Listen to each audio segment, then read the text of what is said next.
there, Donna. So can I do the welcome and apologies first of all, and can we go round the table and also yourself, Jan, online, just to introduce ourselves to Stuart in particular, who's leading on the patient story today. So my name's Paul Miller. I'm the chair of the trust, and on my left, I'm James Walker. I'm one of the non-execs. I'm Selina Stephen. I'm an associate non-exec director. Morning, I'm Simon Truelove and I'm the Chief Financial Officer. I nearly didn't get that one. It shows 2 weeks after my holiday. That's not what I do. Good morning, I'm Sarah Constantine, I'm the Chief Medical Officer. Hello, I'm Martin Walker. I'm the Chief Officer for Transformation, Status and Digital. Hello, I'm Lizzie Abdurrahim and I'm a non-executive director. I'm Julian, I'm the HR Director. can I go to Jan? Morning, I'm John Baptist Grant, non-executive director. I'm Lotte Ryder, I'm non-executive director. Hello, my name's Ela. We met in the foyer and I'm a non-executive director. Hi, I'm Sarah Jones. I'm the Chief Nursing Officer. Yeah, I'm Sarah. You're all right, lovely to see you. Yeah. Hi, Stuart. My name's Matthew and I'm the Chief Operating Officer. Morning, Stuart Klein, one of the non-executive directors. Welcome. Thank you. If you'd like to introduce yourself, Stuart. I'm Stuart Ferris, service user, involvee. I've been involved with patient stuff, with patient stuff for the last service user stuff for the last 15 years and beyond. Thank you. Oh, hi, I'm Anastasia Blaze, Experienced Care Manager. Hi, I'm Donna Cairns, I'm Company Secretary. And do we have any apologies for today? From Dominic Hardesty, Chief Executive. Brilliant. And do we have any declarations of members' interests relating to today's agenda that we need to declare? Brilliant. In which case, over to yourself, Stuart. So the floor is yours. Probably be a bit more comfortable standing up because I'm used to standing up. So if you don't mind, yeah, whatever you. Yes, thank you.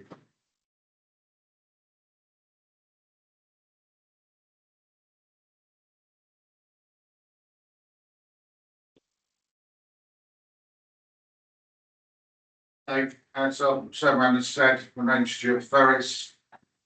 My life started in the psychiatric system.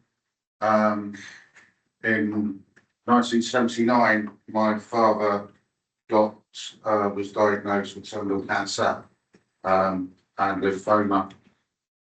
It's what my dad worked with. He worked with industrial tapes. Yeah.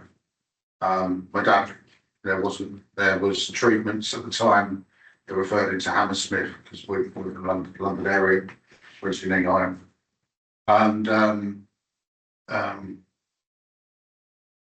And within the survivors to 2.25 years, they did the best they could. He was 44 when he went.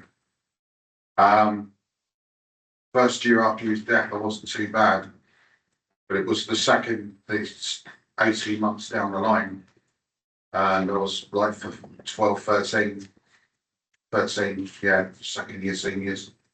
I started to bunk school, and with that, I'm bunking school, and literally, the authorities started to get a bit peeved off with my mum, Chloe. So, social services were involved.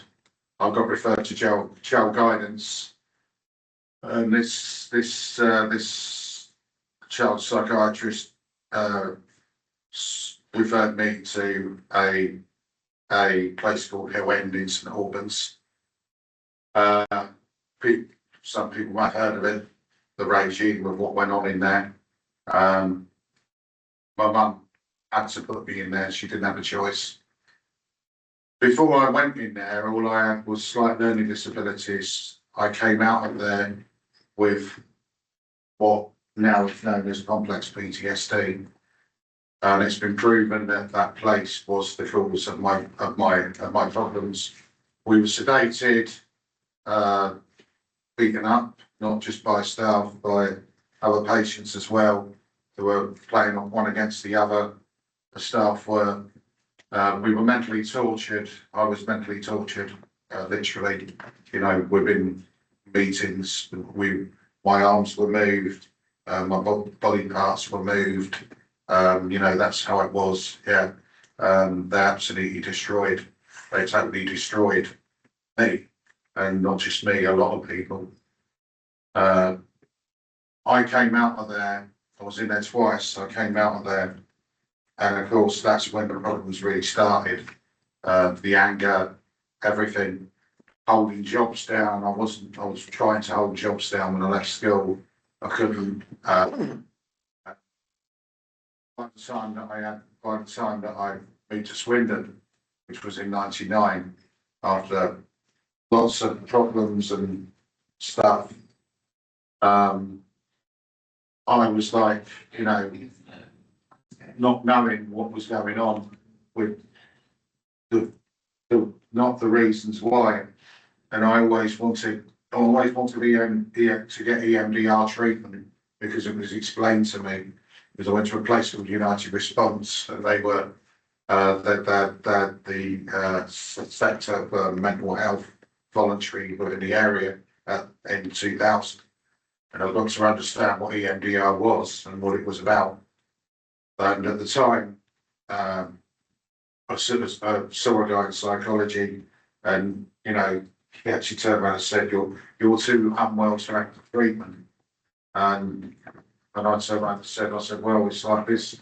I need the treatment so that I can have some stability in my life." And this went on like for ages. I had a nine year battle with them, literally on and off. And eventually it was a locum GP that actually managed to get me to have for EMDR treatment, to referral for EMDR treatment at that period, and that was back into 10-11. And at that time, just a little bit, because Ivor was involved in helping on other sides of support, and I got referred into the recovery eventually, and by then, because I was at one point in the house of mind, because I was quite unwell when I had the respite house, and I was in with Ivor doing bits and bobs then, but he came out and he asked me, he said, "How would you feel about being involved in Golby service user work?" Well, the air was blue. The Gordon Ramsay term, but we won't say it here. Yeah, no, I'm not Scottish. Yeah. At the time I was quite upset, because I thought, well, it's, you know, it's a liberty. And then I remember saying to one of my mate in Weymouth, when I went to see him when I came out, and he said no. He said he wants you. He said he wants you in. He said because he values you, he knows you, and Stu may go with it because you might actually like it. Give it a go. So anyway, we started going to these meetings at Chippenham and stuff like that, and I thought, now this is a bit. And then suddenly when I'm on training courses, doing a training course, confidentiality, data, all that sort of stuff, then it was I'd already had experience in recruiting when I'd done it in the voluntary sector. I'd already had experience in that, so I was experienced on that line from the service user involving perspective. So all of a sudden, I'm like doing, within a year or two, I'm doing like interview panels galore from like threes right up to tens. And like, then all of a sudden, like I'm in co-production workshops, like actually like co-supporting either.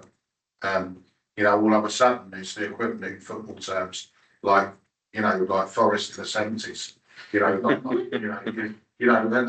and working with either was in certain respects, I mean, you know, it would have felt like working with Bluffy, you know, except you haven't got the, now that you're man and, you know, except you've got an Irish accent now. Yeah, the Sergeant Major, you know, yeah, as it either, which is actually worse. But seriously, no, I've got to have a very close therapeutic working relationship with Ivor. And, you know, and Ivor became the gaffer to me, he's the gaffer. And all around, like our involvees know that. Some of them are like, what's he? But that's me. Ivor is the gaffer. There's a special bond we got because Ivor's gone through PTSD. He's got, obviously, he doesn't hide it up. He's got, you know, a combat mind civilian. But we've got things in common. When Rob was alive, Rob Fenton, he died recently, unfortunately. I was very upset over that. Well, because Rob had PTSD as well. And we used to get together and talk about it, but we used to joke as well. We used to joke and have a laugh, and it was really, really good. But anyway, coming back to what I'm supposed to do, you know, within when Ivor went into the AWP, he wanted to make changes because at the time they were very much the old guard. They weren't like they are now. It was very, very different then. And, you know, the Newlands was a big part of that as well. He was a massive support. And this lady here, Sarah, she was as well. He was very, very good, yeah. In the early days, Newlands, and we started up the actual group was myself, Ivor, Nigel, and a lady called Sue Goultard. And that was it.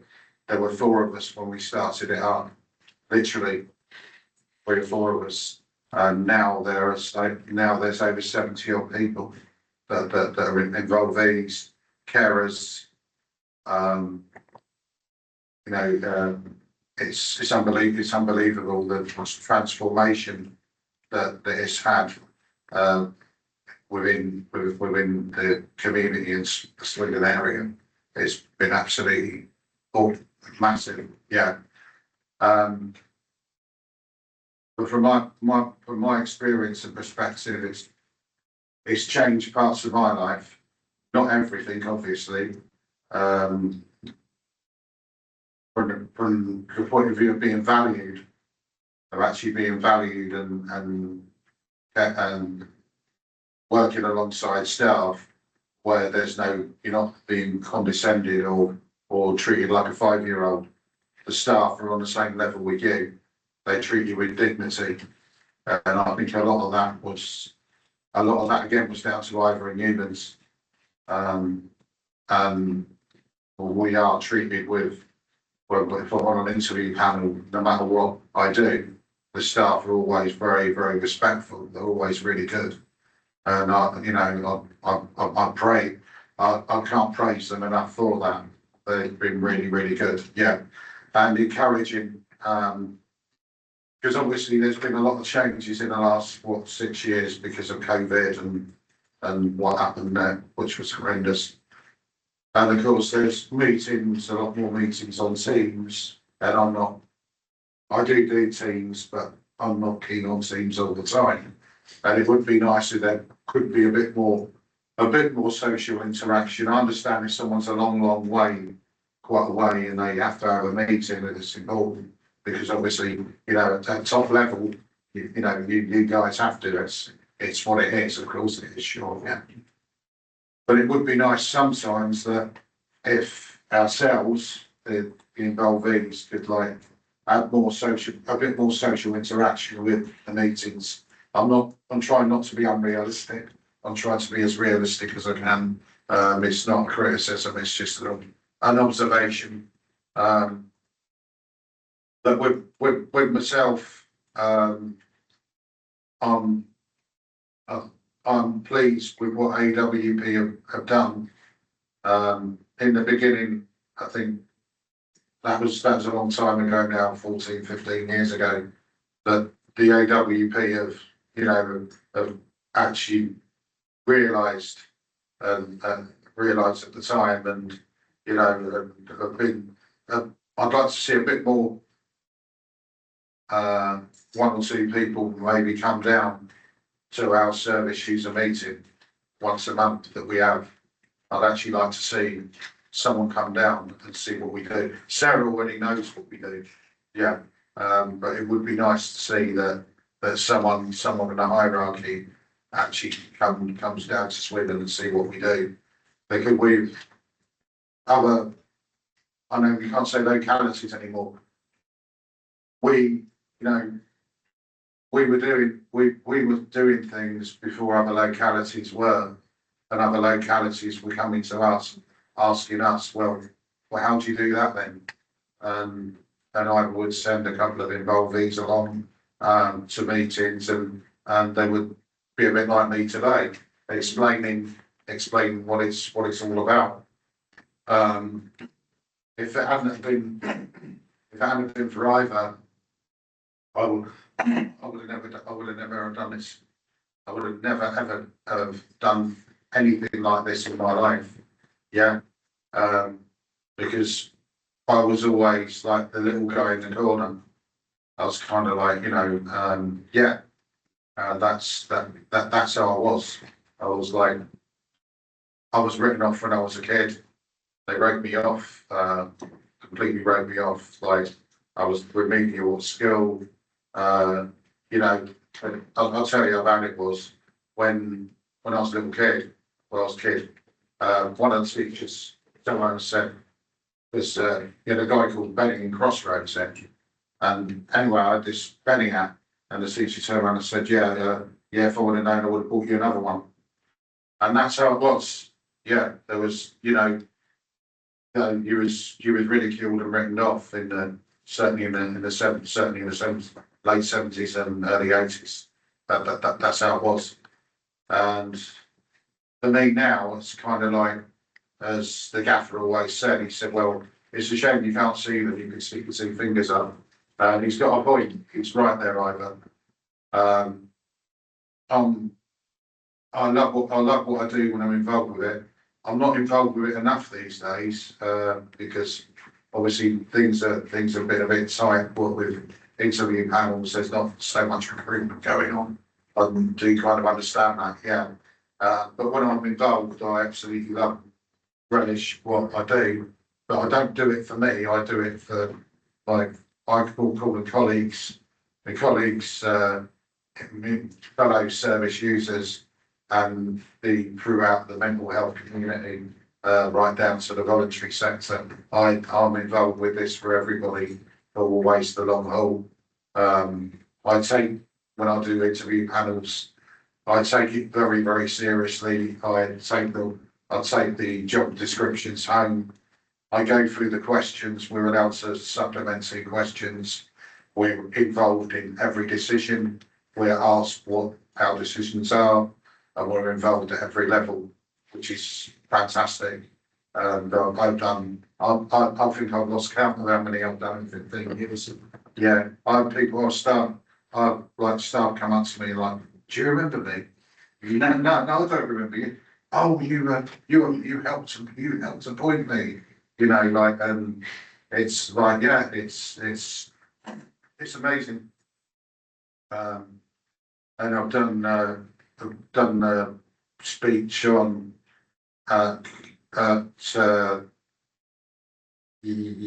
Swindon Trauma Group with Dick Hilly, his patron. That's ex-serviceman.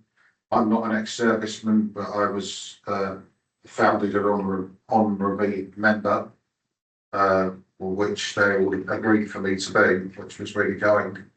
And I've done a speech on civilian PTSD, my experience of it, and in front of like Robert Buckland at the time. I knew it quite well. He's quite a good laugh. Yeah, for an MP. Yeah, not many of them are they? Yeah. We try to avoid that.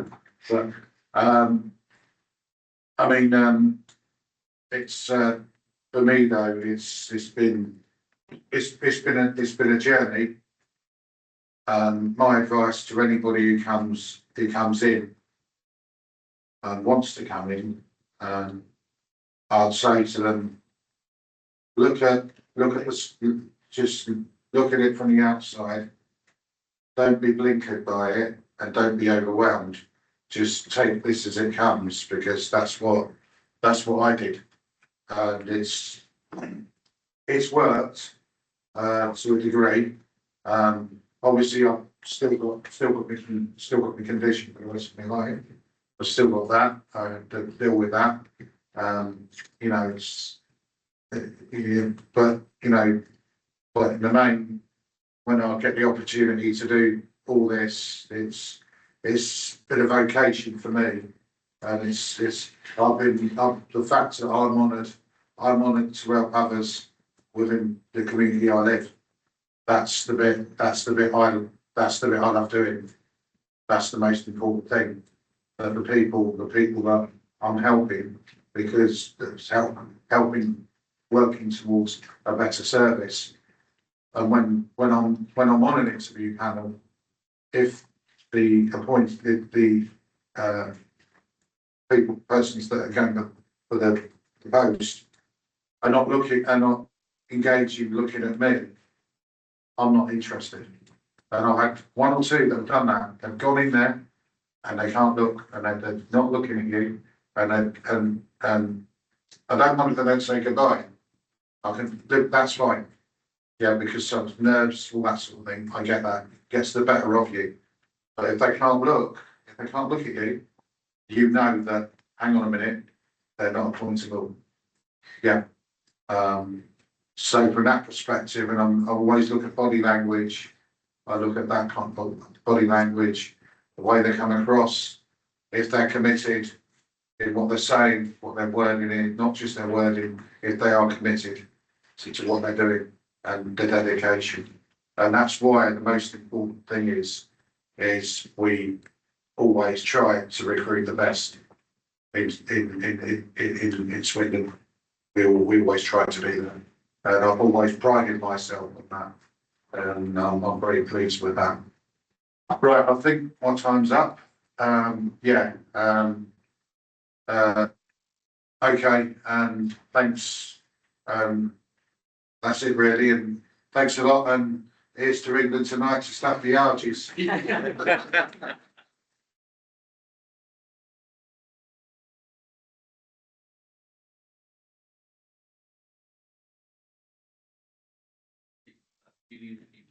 powerful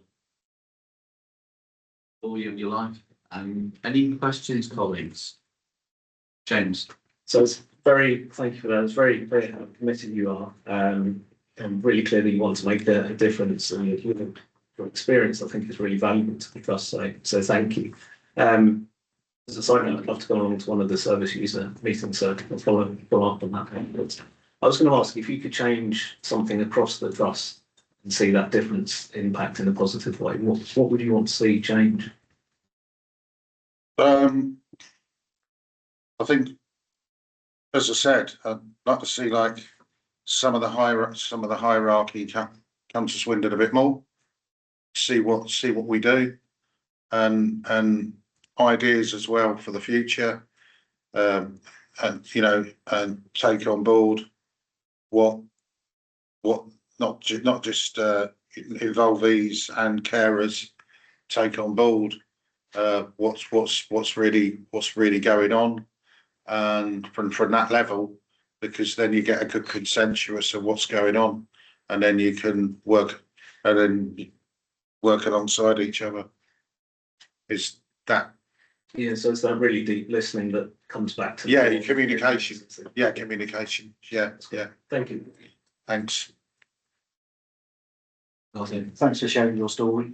One of the core priorities from an NHS perspective is about the use of computers and digital and the improvement of care.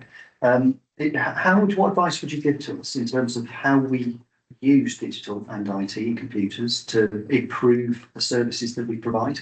And are there any particular recommendations that you would make to us? Well, from that level, I'm not very up on that one. So you're kind of asking the wrong person. But I know that, and I know that there's stuff going on at the moment with Mike, the coordinator at Sandalwood, about the digital and the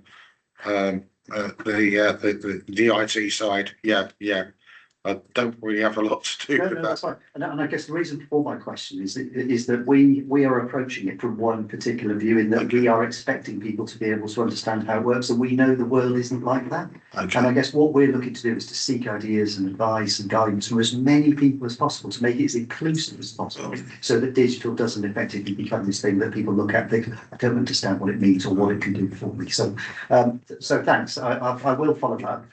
Because it would be good to reach out. So you mean stuff like Teams and that? Yes, Okay. yes, exactly. Yeah, Yes, sure. exactly those types of examples. Sure, yeah. Okay, thank you. Yeah, thanks. Julian. Hi again, so thank you for that, it was really interesting. And so I'm in HR, so recruitment, you talk a lot about recruitment, and it's my big passion too, because if you get that right, you're on a winner.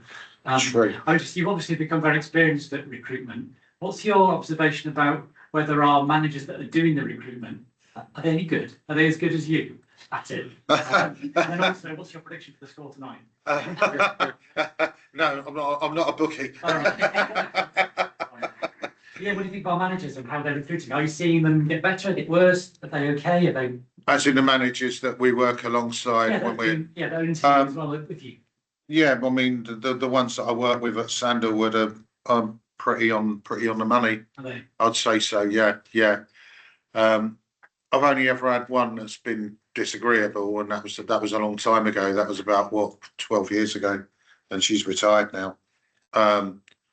No, they're normally kind of very, they're very transparent, very, we kind of work together, and with the experience that most of us have got, I'm probably one of the most experienced ones now, the most experience, the experiences we got with from life experiences and what have you, they work one side, we work the other, and it all kind of comes together. It does work. Yeah. I mean, thanks for doing it. But like I say, if we don't fill vacancies, we've got no hope. So brilliant. Well, I just wish we had some more vacancies. So at the moment, yeah, it would be great. Okay. Thanks very much. Thanks. So my kind of reflections to it when I was listening to your story, it is the importance of community, the importance of meeting people, and the importance of friendship. And that really, for me, that connected in me. That does that make sense? Yeah, I mean, because when we first started this project in 2013, when we started, that was the whole idea. It was kind of like not actually an outreach, but similar, because the gaffer was after something like an outreach, and he kind of explained it, and it didn't end up. Obviously, it wasn't outreach, but something that was community-fied, and that's what he was trying to do, and it was brilliant because look at it now. To me, it's it's not quite as good as it was, but we still got 70 people involved. That's a heck of a lot. 70 people compared to when we had 4. We started with 3 or 4, and that was 2013. So, yeah, and it's still growing now. Yeah, even though I was retired. So, like James, I'm pretty heavily involved in trust-wide care service user, but I'll definitely reach out and attend some of your events as well. Oh, that'd be great. You just get in touch with Mike Hallett. Yeah. Mike, yeah, okay. Thanks ever so much, Paul. Thank you. Cheers. So, thanks everybody, and once again, can we thank Stuart?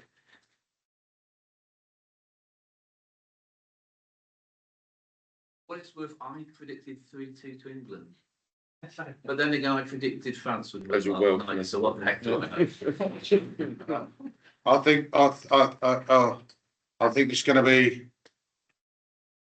I think it's going to be 1-1, and I hate to say this, I think it's going to go to pens. Oh, Yeah, yeah, and I watch a lot of football.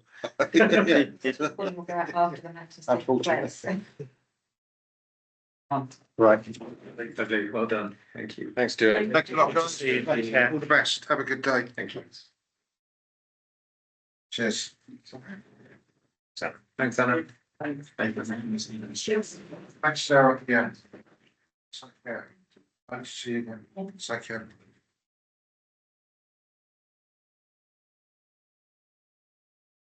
Right, so we don't have any written questions. Okay. That's fantastic. Minutes of the previous meeting on the 13th of May. Any matters of accuracy, colleagues? I have one. I'll stand corrected, but is James listed as being there? Yeah, he is. He was as an associate Associate. non-exec director at that point in time, so he's in a separate list. I'm voting. I stand corrected. Seamlessly upgraded. But thank you for picking up that detail, Laura. I think is important. So in terms of matters arising, we've got 2 closed and 1 still open. So for the 2 closed, anything further to add to that, or colleagues, we content they're closed? There's nods I'm seeing. And for the matter that's arising, that's scheduled for September. That's correct, Chair. Yes. So still on track. Yes. Okay. In which case then, that's great. On to executive board report. Thank you very much, Paul. So the executive board report just provides an update on all of the things that we discussed in the most recent meeting, in particular the should I find the right part? Performance. I wanted to just provide a couple of updates on a couple of supplementary issues, if that's right, Chair, that have come to light since the board report, and then I'm happy to take questions on the report that people have had a chance to read. The first one I just needed to give a brief update on is that we have had a serious incident involving a patient's death on one of our wards in Bristol. Due to some of the issues that we have identified in an initial fact finding, we are in the process of commissioning an external review and taking remedial actions to ensure all of our systems are operating adequately. And I can assure the board that all stakeholders and system partners have been briefed. And I can provide, because of the patient confidential nature of this, I'll provide a bit more information in the second part of the board meeting later. I also just wanted to flag with the board, and I can talk a little bit more about this when we talk about the trust performance, because of the ongoing issues and ongoing issues around admissions and discharges, and the deteriorating issue of the numbers of patients being placed in private placements outside the hospital. We've taken the decision to declare an internal critical incident from Monday morning.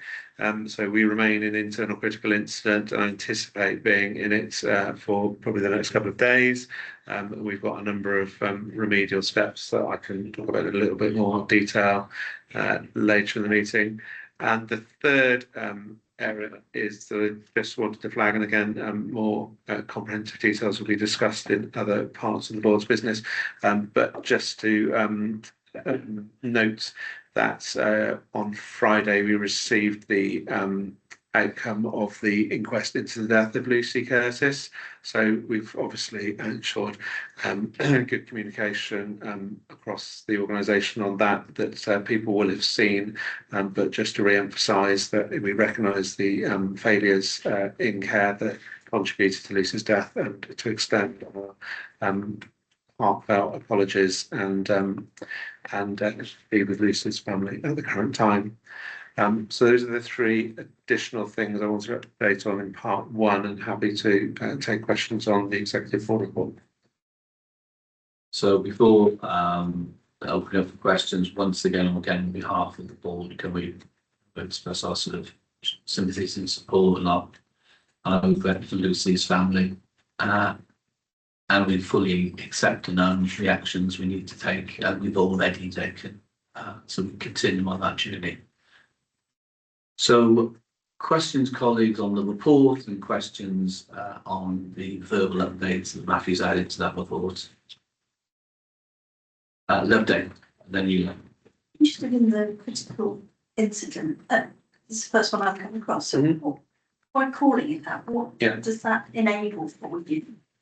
It's a really good question. So basically within the organisation we have an emergency preparedness, resilience and response function, which basically ensures that we've got a range of plans that start a kind of business continuity plans, so power failure in a building like this, for instance, and how you would respond to that, and then for things that then start to become more problematic, so they cannot be managed locally, when they become leading a greater level of intervention than a business continuity, then we get into incidents. So this being an internal critical incident, and beyond that, then you have system-wide critical incidents, and then major incidents, which are very rarely, thankfully, called, and often across systems where there's perhaps a major national issue, and COVID-19 obviously being an example of a long-standing major incident. And the mechanisms that then puts in place, we put in place an incident command structure, which enables us to then kind of cut through some of the prioritisation of activity to make rapid decisions. We put in place, so we have daily meetings on this at 8:30 in the morning, and convene a range of people from operational services, Sarah's team, to help us look at any interventions that we can put in place to respond immediately. And like any kind of step up of activity or intervention, you want to keep that for a shorter time as possible. So, hoping this one we will be able to make some progress and move back to a lower level of intervention after a few days. So hopefully before the end of the week, but I can't guarantee that at this stage. Back to follow up question from that. Is there a threshold that then drops you back down again? Yeah, so we have there's nationally recognised standards that we kind of test against. So is this problem disrupting the ability of the trust to manage all of its functions? So yes, the amount of money, frankly, that we're spending on extra trust placements is quite a big factor that impacts on the wider trust. The amount of time that operational services are putting into kind of trying to manage all of the moves, patient transport is really impaired when we get into this situation as well, because they're having to move people around over long distances. So yeah, so once you kind of got that level of disruption, then it steps up into. And then stepping down is when you get to the lower end of that. Yeah, absolutely. And I was going to talk a bit about it later, but we'd in sort of 2 weeks ago, we kind of put in place a project type approach to look at what shorter term interventions that we could do to try and resolve some of these issues.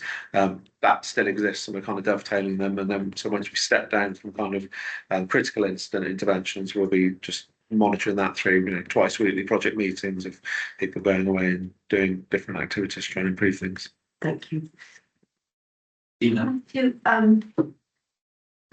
think there are two parts to my question. What's the impact then on the wider system, and what support are you receiving from the wider system? So there is absolutely an impact on the wider system. Any hospital that is full has a knock-on effect, because patients move between hospitals all the time. So a large number of our admissions into our mental health beds are people who are coming from acute beds. So if our mental health beds are full and not available, then people will be waiting longer in acute beds. And then with the associated issues then for ambulances, ambulance delays, ambulance queues, we also have patients sometimes that get stuck in that kind of ambulance queuing type system, and that part of the system's under huge pressure. So it absolutely has a knock on, I would say, particularly on acute trusts. We also work very closely with the police around our emergency response and with the ambulance service, so trying to kind of manage that, and we do manage that quite well between us. In terms of impact on the wider system, in terms of social care, I am famous for kind of reminding people constantly that whatever we do in terms of expediting discharges from acute trusts as local authorities, we need to do the same for mental health, because if we don't, it's just a knock on. It's just exactly the same problem. It's just one extra step in the process of people just a different patient on a different ward, but the same problem, not being able to move. So I think everybody would recognise that we don't get the same response, we don't get the same level of energy and attention from local authorities, and that's not because people don't want to do it. We've improved that, I would say, over the years, but there is just a reality with the kind of national machinery that's been put in place around acute discharge and all those discharge process pathways and all of that type of stuff, but social care are kind of a bit more built into it. We've written to them yesterday, so we've written out to every single director of adult social care saying these are the number of clinically ready for discharge patients that you're responsible for from your local authority area.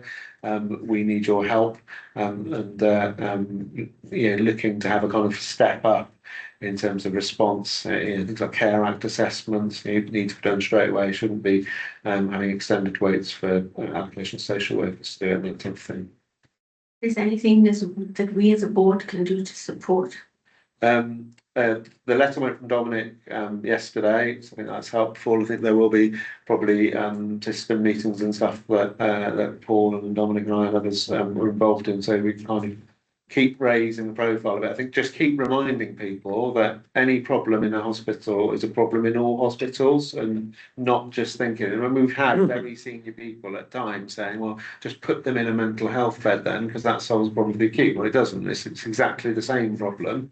It's just in a different hospital under a different organisation structure. I've got Lizzie and then Simon. I'm just conscious that in the acute sector, when someone's in hospital longer than they should be, there are various harms that result. And keeping a track of that. And that being part of the argument as to so is that done similarly in the mental health sector? No, some of those harms are quite as apparent. Yeah, I mean, Sarah, probably want to comment on it, but go on, Sarah. We've explored exactly that over time, Lizzie, about can we measure, I guess, the harm caused by people being in hospital for longer than they should be. In acutes, you look at certain deteriorations. Our analysis of cases where people have been clinically ready for discharge and not moved on in a timely manner has shown it's variable, and there are and the impact is very individual for that person. So we can see that clearly there are harms occurring. They are normally quite specific to that individual. So our approach to that has been rather than being able to identify specific things that we should measure, it's more around looking at that individual's care and what the impact is for them on remaining in hospital for longer than they need to be. Which means that it's very difficult then to use that as leverage. Is there a supplementary question? It obviously costs to keep that person. So is there a financial argument to be made that if you aren't sorting this out, we need to share the burden financially? I think Simon wants to come in. Yeah, I think it's really important to just reflect sort of the context of it. So obviously our cost will be clients which go out of area. So again, just to remind the board, our aspiration was to be at 0 out of areas for this financial year. We removed the budget, which was £4 million for £4.2 million. It was part of the sort of the planning process for month 3. So obviously this is clearly very live, so we're reporting month 2 in board today. For month 3, we spent just under £1 million on out of areas, which is an average of about 42. So I think as of today, we're about 52, 53 out of areas, the cost implications associated with that. And what this will do, it will accelerate the use of our non-recurrent flexibility. So again, you will hear from me in part 1 and part 2 about the risks that we are now starting to build, not only because of the operational pressures and the accelerated financial commitment associated with that, but obviously our ability to be able to deliver our savings programme. The question will be is about how long that non-recurrent flexibility will continue. At this point in time, it is hopeful that we can cover that within this financial year, but it leaves very limited amounts available for the next financial year. So again, I think that to a certain extent is that reflection of the increase in the risk associated with the delivery of the financial strategy.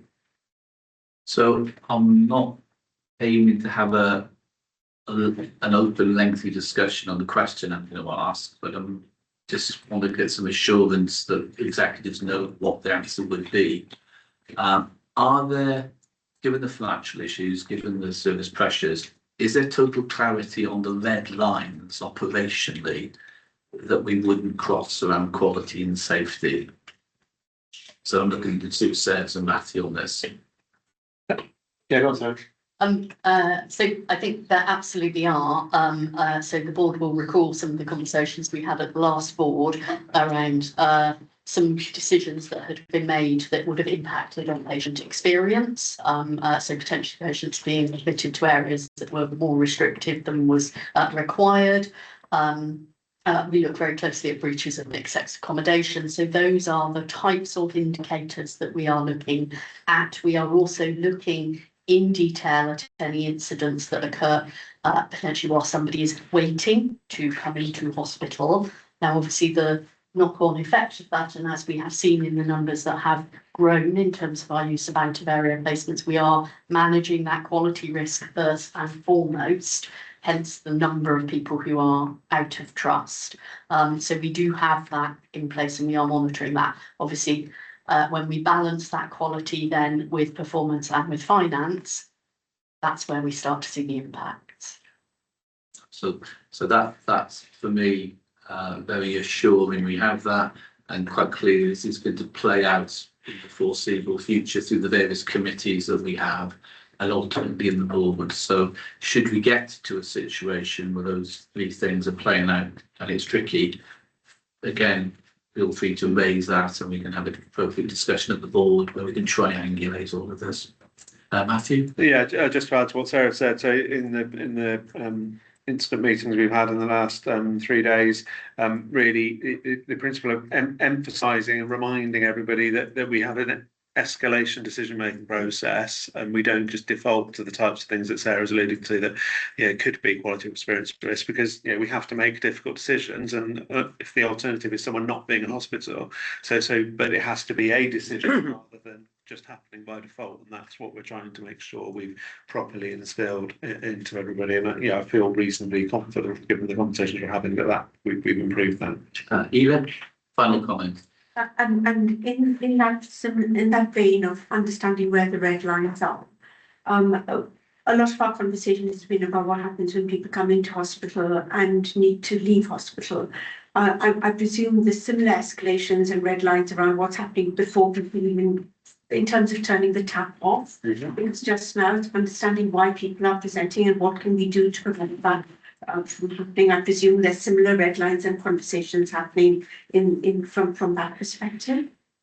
So I wouldn't necessarily call it red lines as such, in that sense, but in terms of the work that we are doing to focus on the whole pathway, so that flow aspect as well, looking at our community transformation and transformation of crisis and access services as well.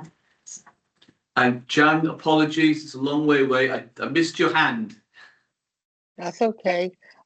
In terms of the critical incident that we found ourselves in, I just wondered if we could have some assurance that relatives and carers of the staff, of the patients affected, are engaged in a timely way where possible.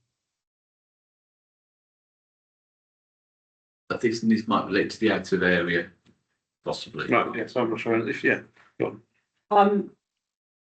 So yes, part of the work with Active Area is to include family members, carers.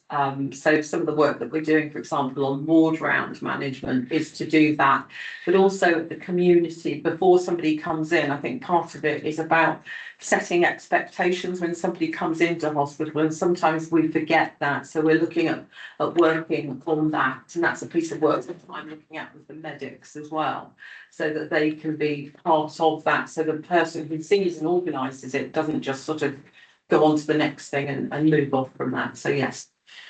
Are you happy with that, Jan? Brilliant. Final point then, Sarah. Sorry, just to continue on from Sarah. So, Jan, one of the things that we built into the process that Matthew was describing there around that conscious decision making, about the right choice for the right place for somebody to be admitted to, absolutely has that conversation with carers and the views of the service user and the views of the carer when we're making decisions. And that might play out, say, for instance, if we were thinking about admitting somebody with a functional an older adult with a functional mental health presentation to an organic ward, because that's where we have a bed for a temporary admission before we can move them to the right ward. We would do that in partnership with the service user and the carer, and what were their wishes, and take that into account as well. So thank you for that. We now move on to Board Assurance Framework and Risk Report, and that's Simon Donna. Thank you, Chair. I'll take this on Simon's behalf since he's just back from leave. So the Board Assurance Framework is presented to Board now aligned to the priorities in the internal operating plan for 26-27. The objectives within the Board Assurance Framework are divided between our board committees, so each one has been through the relevant committee to review the controls and assurances that we have in place against the achievement of the strategies.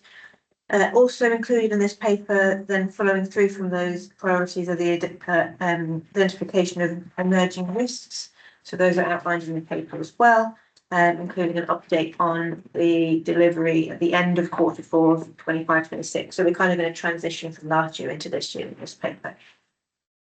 As a consequence, we also reviewed the risk appetite levels for each strategic objective, which I'll come on to. Points to note on the assurance ratings for each objective from the start of this year. One has increased in assurance ratings, so that's the inclusion and wellbeing objective. People committee felt comfortable increasing from partial to significant assurance with improvements required, partly from a positive internal audit report and progress towards the social justice statement that's being developed as part of this year's operating plan.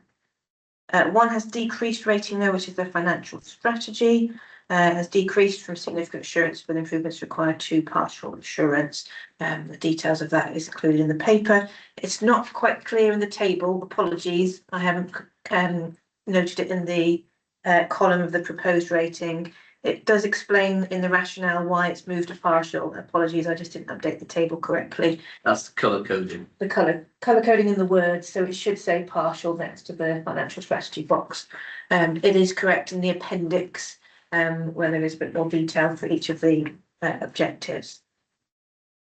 Through the committee reviews, just to note, under the three objectives assigned to Quality and Safety Committee, we had a discussion around ensuring we have clear lines of responsibility mapped with Mental Health Legislation Committee, and where those assurances are routing through, which we're doing a little bit of work on over the next quarter. In terms of the risk appetite levels, an increase is proposed to the financial strategy appetite as detailed in the paper, and this relates to the scale of financial savings over the next 3 years. And there is also additional commentary added on the digital strategy appetite, which again arose from the committee's review of this, where we had some concern that the open appetite level, so it says yes, open, might encourage people to experiment with new technologies, but we need to reiterate the requirement to do so within our control framework, so making sure those things are experimented with safely, where we're trying new AI tools, etc., to ensure that we've got confidentiality, privacy, etc., built into those processes. So that's been added as well. So apologies, that was quite a long ramble through the board assurance framework. It is quite a big paper at this point in the year, as I say, moving from last year into this year. So the board's asked to review the strategic risks in the board assurance framework and also review and approve the risk appetite levels for this year. Would you like me to pause now on the BAF and then do the risk report? Pause on the BAF if that's okay. So any questions, colleagues, on the board assurance framework? Lizzie. I'd like to better, it's in the risk appetite review section. The patient safety tolerance is described as open. I'd like to better understand the rationale behind that being open and not cautious.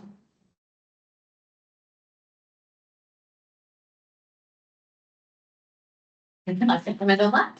Obviously, it was it's a broader board discussion when we set those, so it's not specifically set by myself, who obviously leads for patient safety. So the risk that we are prepared to take is cautious. However, we would be very open to all potential ideas and delivery options. So if we're not, I suppose, if we're not open to new ideas and new options, then we're not innovating. So that's why that would be open, but our risk tolerance would be cautious. So we would want to potentially test things on a smaller scale. We would want to put more controls and boundaries around the way that we might test something new in that setting. And that would be aligned to our cautious risk appetite. But if we're not open to considering all the potential different options and indeed developing new ones, then we risk not picking up new ideas as they come through. I suppose it's the willing to consider. So Yes. consider that I feel like I miss the emphasis. Jan. Thanks. Just a quick one for Sarah J, please. Sarah, safeguarding safe management. Safeguarding itself has been often on the corporate risk register for almost as long as I've been within the organisation. In terms of safeguarding case management, have we any ideas? Have you got any assurance in relation to when we will have an effective and compliant system? Because the fact that I know that that has been something that you and your team have been looking at and trying to focus on for some time. Yeah, happy to answer that, Jan, and I think that actually links in with the risk report, because the safeguarding case management issue is reflected in the corporate risk register as well. So the solution has been designed effectively. Working with our digital colleagues to effectively kind of develop the product, if you like, and then we are looking towards implementation either at the end of Q2 or early Q3. So, any further questions on the board assurance framework? James? One question just structurally around the, I guess, the scales and how you have the methodology that sits behind that. Is there any sort of qualitative or quantitative guidance that sort of sits behind that helps you decide? Or is it subjective? Yeah, it's very quantitative at the moment. It is something that Vicky Lyons, our risk lead, and myself want to work on over the next few months is to think about how we can maybe put some quantitative measures, whether it's related to target risk scores, to kind of support the methodology around this. It won't be an easy task to do that for various reasons, but that's the project that we'll work on over the next few months. And in terms of how that scale runs, obviously you've got cautious on one end and open on the other. Where do the others sit within that scale? Seek and Yeah, so I'm not going to try and get to make sure I get it right. It is set out in the risk policy, so I'll find the table for you and I'll send you the list. Otherwise, I'll probably look at it. Okay, so let's move on to the risk register. So I'll just briefly cover this. The papers provided for information. Again, corporate risks are reviewed and scrutinised through our committees, and you'll see some more details of any specific issues of escalation through the committee chairs reports. Noted in this month's paper some changes following the dynamic process of our risk management approach in reviewing and identifying risks. So there are 3 that have reduced score. So they will not be included in the papers for board where they're focused on those that are scoring 12 and above. 1 risk has been added to the corporate risk register, which is to do with recording mental capacity assessments and best interest decisions. And 2 risks have increased in scores. They're all detailed in the paper. I won't read them through. Happy to take questions on the process for the risk management, but obviously if there's specific issues on the individual risks, we can either take them here or through the relevant papers. So any questions, colleagues, or shall we pick up any specific issues through the relevant papers, as Donna said, later in the meeting? I just wanted to know the committee with oversight of the capacity risk is the Mental Health Legislation Committee. And I would welcome that. I think that's the right committee.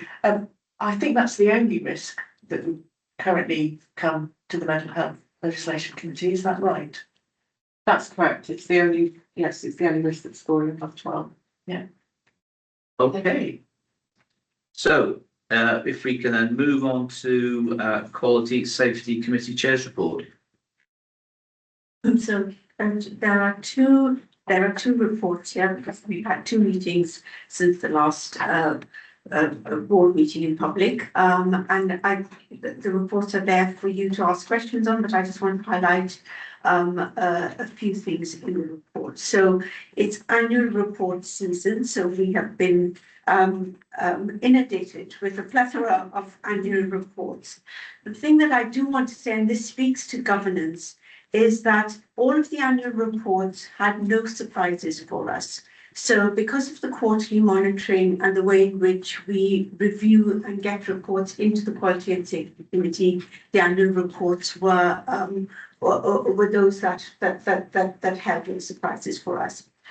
There were some annual reports that were significant, and particularly in relation to the annual report that we get on suicide prevention. What was really heartening to receive this time was a co-produced report with somebody with lived experience. And that spoke powerfully to us in terms of the kinds of things that we need to look for.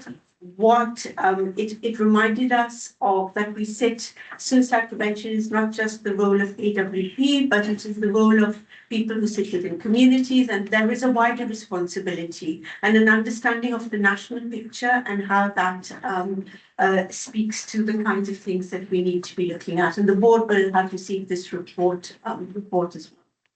The other report that I particularly want to mention, and it's because it was such a demonstration of where heavy lifting happens, and we talk about heavy lifting in this committee, and that's the complaints report. And I really want to talk about the work of the PALS team what became very apparent is that on many occasions, the PALS team acts as the front door to this organisation.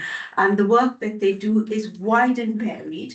You will see from the annual report and the reports that have been coming regularly, the number of early resolution complaints, the number of things that get resolved before they become formal complaints.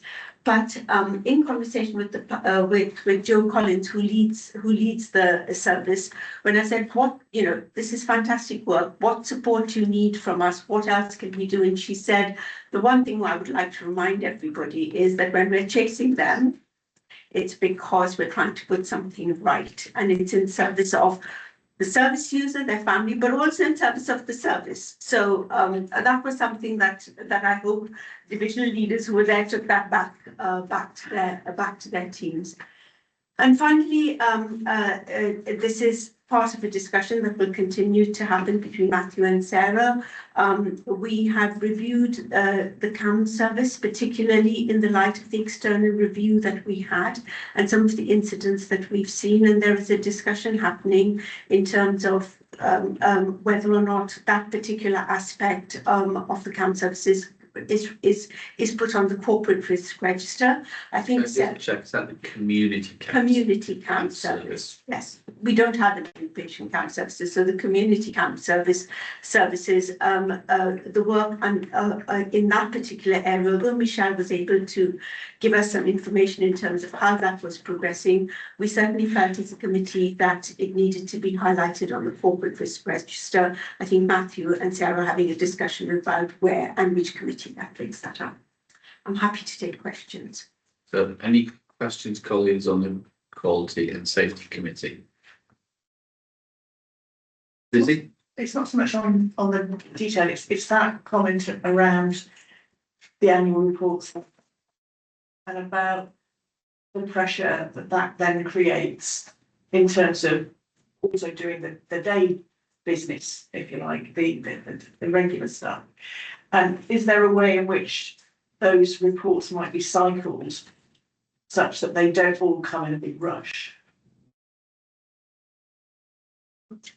I would say that could well open up a long current going, but I would say it's for the relevant executive and the chair of the committee to work out the best way of managing their workload, and it's maybe not a one size fits all. Knowing we cover all the bases, I'd leave it to Sarah and Ela to work out that detail. It's a very good question.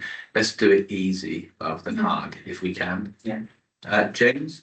I had a question on the alert, which was the Secure Services Cultural Transformation Report and the exceptions reporting. What assurance do we have around what triggers that exceptions report? So yeah, I'll come in on this. We have a quality escalation procedure.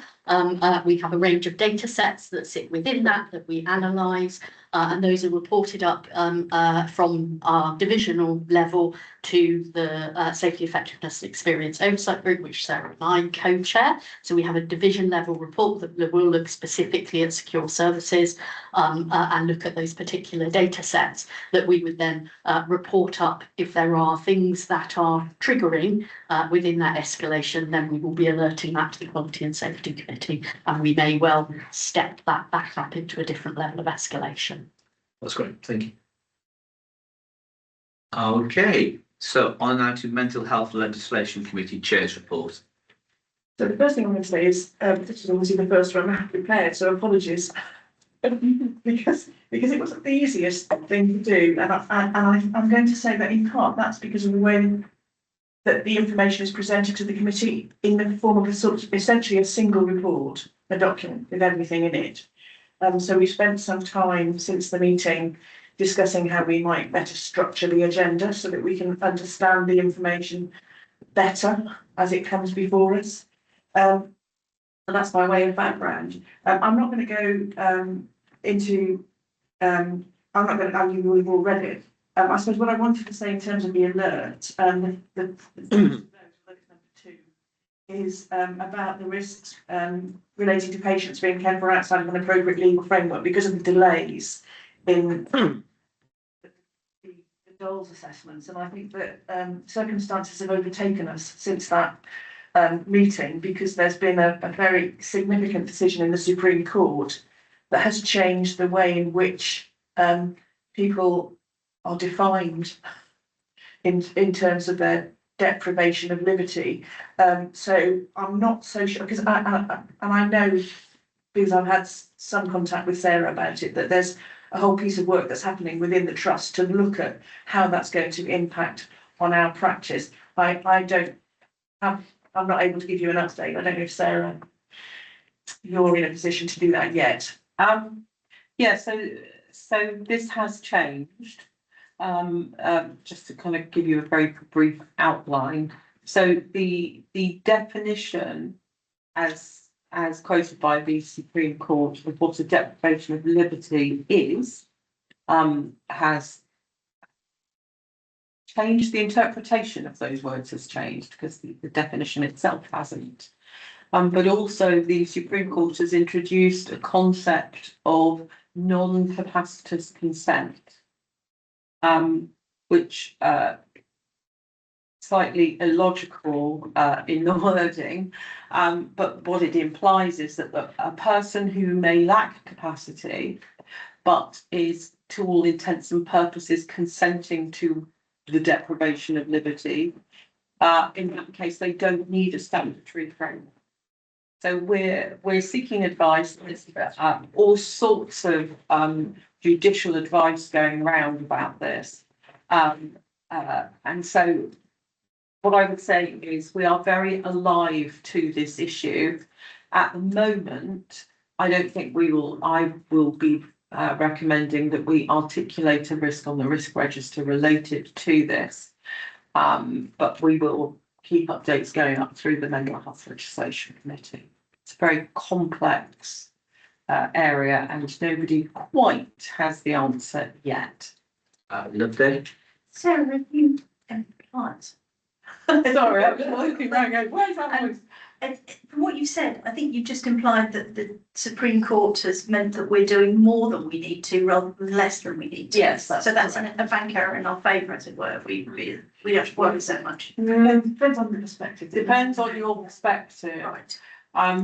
So yes, in theory, one might say, therefore, for these people that are, generally speaking, the sort of person we're talking about might be somebody with dementia who lacks capacity to consent to their admission or their treatment in either hospital or a care home, for example, but is quite happy, not distressed, appears quite okay with where they are. Now, one could argue, therefore, if they don't need a statutory framework around them, and this winds the clock back to Walkenwood, which was a previous judgment a few years ago, you could say, well, that's less worry, less fuss. The difficulty with that is if the person doesn't have a statutory framework around them, actually they don't have any rights. Because along with the framework goes a right to appeal, a right to have your case looked at, etc. And for us in the mental health profession, that feels that's kind of not our usual way of being. We like to promote people's rights. So there is an anxiety related to that judgment and to how to interpret it. Okay, so before moving on to the next agenda item, can we just Lizzie? No, so we have a couple of other things I wanted to mention. Okay, so is this on that one? Can I just clarify? As you said, it's a moving thing at the moment. Yeah. Is there total clarity as to what our guidance is to our staff and the wards today? There has been no change to our current guidance. So yes, there is clarity. Where things will happen will be when there's a DOLS application. It's the interpretation by the local authority, because it's the local authority that authorise the DOLS, and it's that interface that we may come across some issues. So our staff are doing nothing different as of today. But we may well find that a DOLS application is made and it is not accepted. That's the point at which we'll But see. so that is outside of our control. Yes. But from our organisation, our things that we can control, there is clarity at the moment of what Yes. we should be doing. Yes. So back to you, Lizzie. The other two things that I wanted to mention are both in the alert section, and they're to do with the sort of staffing. So there was some concern in the short term about the staffing levels whilst they're changing the staffing structure in the mental health team. It's a small team with a lot of work to do, so I just wanted to make the board aware that's an issue, that could be an issue. And the other is about the pool of Mental Health Act associates who are responsible for hearing appeals against detention under the Mental Health Act. And there was a discussion at the meeting about the fact that it's becoming increasingly difficult because of the size of the pool to convene face-to-face hearings. And I suppose that's because of the geography of our patch and where our associates are based and their willingness to travel. And so I bring that to the attention of the board because the board is the non-executive part of the board is responsible for those reviews. So it may be that at some point we may need to look at the recruitment into the pool and how that's managed and how they're supported when they're in that role. And so the customer practice of AWP has been its non-executives can but don't tend to. So should a non-executive wish to become a mental health act associate, nobody will stop Absolutely, that. I mean, And again, what we might do is organise some training or awareness in due course to see what it might be, are people interested? But in the meantime, I guess we also would be advertising widely as well to go. I'm certainly not suggesting that the answer to that is within our non-executive director pool. I do think that as we've got some new non-executives around the table, that it might be helpful to have some non-executive a session around what the responsibilities are, because you are responsible in law. So happy with that in terms of that item. We now move on to safety and effectiveness and experience report. Thank you, Chair. I will take this. I'll just draw your attention to a couple of points from the report and then take questions. The first is to bring the board's attention to the early resolution complaints, and just to flag that the number of those has been increasing over the last 6 months, not necessarily seen to be a bad thing, a good thing to resolve those things early. However, this month that is reported, which is month 1, has hit a special cause variation, which means that there is a kind of exceptionally high number. We have investigated that and looked at all of those that have come through to see are there any thematic trends that may have impacted on that increase? Are there any particular areas of the trust that have seen a significant increase that we need to be concerned about? Looking at those sorts of things, we have not seen anything of that sort. So it is a more generalised increase. We will keep that under, therefore, close observation and potentially then work with our business intelligence team to think about whether our parameters for monitoring are right or whether they need to adjust, especially considering that early resolution complaints are a relatively new thing and that we would expect the numbers of those to increase over time, and we will report that back. Second point that I wanted to raise was we are now able to report in on the publication of the Community Mental Health Survey results. This is an independent survey carried out by CQC, which is a national survey, and we've got the results in the report. So some really pleasing areas that we can see there in terms of improvement, and one in particular that we were really pleased about was the improved number of respondents rating their care as very good, which is a very very good to see. Also very pleased to see some areas that we have given focused attention to, seeing some improvements as well. So involvement in care planning and shared decision making, improvements in respect and dignity, and in who to contact in a crisis, are all areas that we have focused on over the last year or so. There are some areas for us to continue to improve, and some of those are nationally thematic as well, longer waiting times and deterioration in mental health whilst waiting. So we are taking that through a cycle of improvement based on that feedback, and that has fed into our areas of quality priority for this year. So those areas will get picked up through that improvement work, and we'll continue to monitor that as well.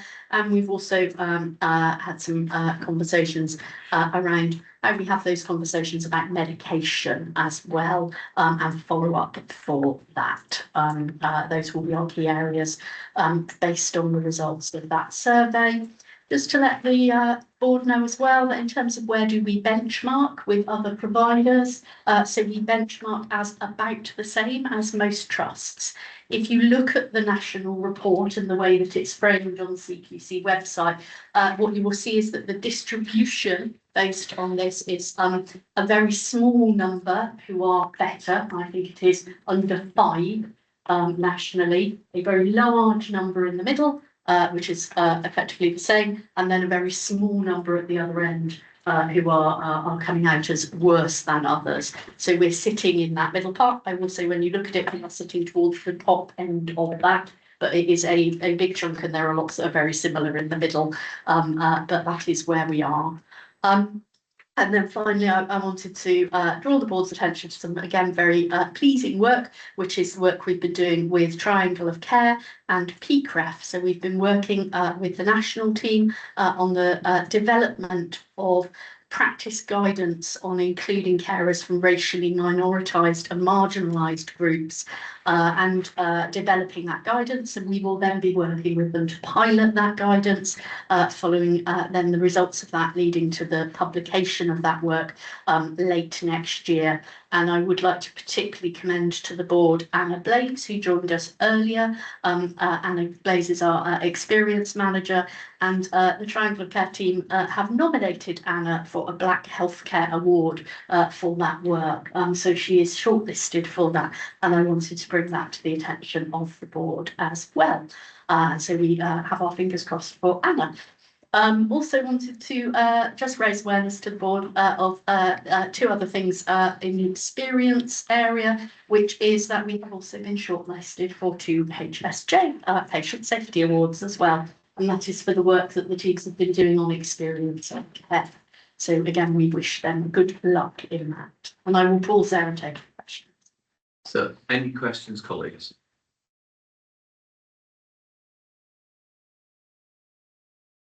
Jan. Thanks, Sarah.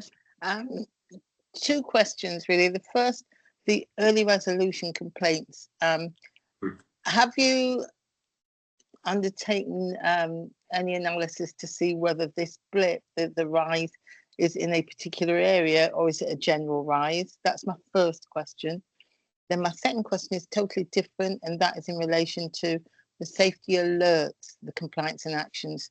And I was just surprised because there was no mention of the raising an internal alert in relation to the door top frames, door top frame alarms. And I just wondered whether that was an omission or whether I was reading more into that. Thank you, Jan. So we have looked at whether there are any particular areas that have seen an increase in early resolution complaints. The answer to that is no. It is broadly across the trust. There's no area that is standing out. And with respect to the safety alerts, compliance and actions, this is a month 1 report. So that safety alert in respect to door top alarms has not been issued at that point. But it has been. It has been issued. James and Lizzie. Very quick one. I've got a couple of questions around the underlying data, but I'll drop you a message and pick it up offline. Doesn't mean to go through. Lizzie? I mean, a bit slightly, but I read the level of early resolution complaints received has risen, and I thought, that's good. It is a good thing. I mean, it's really good, isn't it, that people get their complaints resolved early in the process. They don't get really annoyed with us, and end up going to the ombudsman. But is it an indication that more people have been unhappy then? So yes and no, Lizzie. If you look at it, in the round, then what I'm not concerned about the increase in early resolution complaints because that means more people are coming forward, which is a good thing. However, our rates of formal complaints stayed about the same. So it's not necessarily that we're dealing with things earlier. So we haven't seen that corresponding drop off.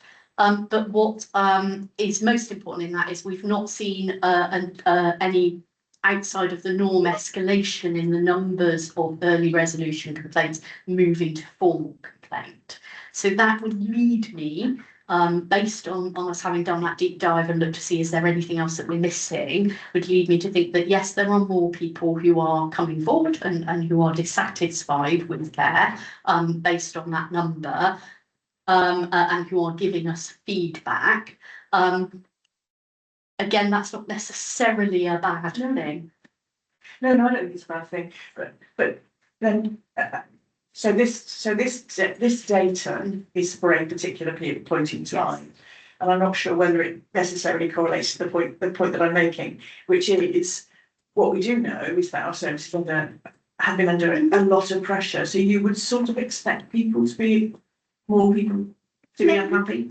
So could that be is it a clue? Another bit of information that helps us to understand the picture that we're in. So it could be, and to think about that, I would look to the themes that we get through from the early resolution and from the formal complaint that haven't significantly changed. So if that were the case, I would expect to perhaps see more complaints coming through on kind of waiting times and that sort of thing. And whilst those are issues, we're not seeing, big changes in the themes. So I'll be honest, I don't think it's a bad thing, but it remains a conundrum, Lizzie. Thank you. Ela, last point. So I wanted to commend the teams for sorting out duty of candour, which is something that we've been struggling with for a while. So thank you for that. I did want to pick up something in the community mental health survey. So we've already said we are seeing some of these themes as part of our new quality priorities. We're going to be picking some of that up. The one thing that we won't be able to pick up in quality and safety, but I'm looking at my performance colleagues and finance and performance, is longer waiting times. So if we've got areas for improvement which relate to longer waiting times, that is something that I think we would need to share with our finance and performance colleagues, because that's the committee that oversees improvement in that area. Okay, so the final paper before our break is the Integrated Quality and Performance Report. I'm not putting people on the spot here, but Selena and Sarah, if you've got any issues that have come out of this morning's conversation, sort of feel free. Don't have to, obviously, if there's anything, feel free to put your hand up. Matthew and colleagues? Thank you. So I think Sarah's going to go first and just do the quality bits. Yes, so I will. I'll be brief. So first of all, I wanted to raise a kind of, as Dominic would put it, meta issue. With respect to the report. The spirit is strong. The spirit is strong, even when he's not here, can't help it. But it's an issue that came up when I was reviewing the board papers with our strategic experts by experience, and I know it is actually a question that some of our NEDs have been thoughtful and mindful of as well. And it is around some of those perennial thorny issues that we see consistently through the IQPR that we struggle to completely resolve and to reach compliance levels on. So we did have quite a conversation about 3 areas, which I will touch on in my summary briefly, which were around training, compliance, the issue around valparate reviews, and they also raised the issue of protected characteristics. So in terms of summaries from the report then, Face-to-face training, and I'm not going to talk specifically to individual training issues, but I'm going to talk more broadly about some of our thinking. So we have been working with divisions around kind of local procedural issues, I guess, that they can put in place in order to help them reach compliance with a number of particularly training courses that are face-to-face that they seem to be struggling with. And that has resulted in improvements in compliance. So there are improvements there. It's not that there aren't, but we are struggling to meet that final compliance kind of level, if you like.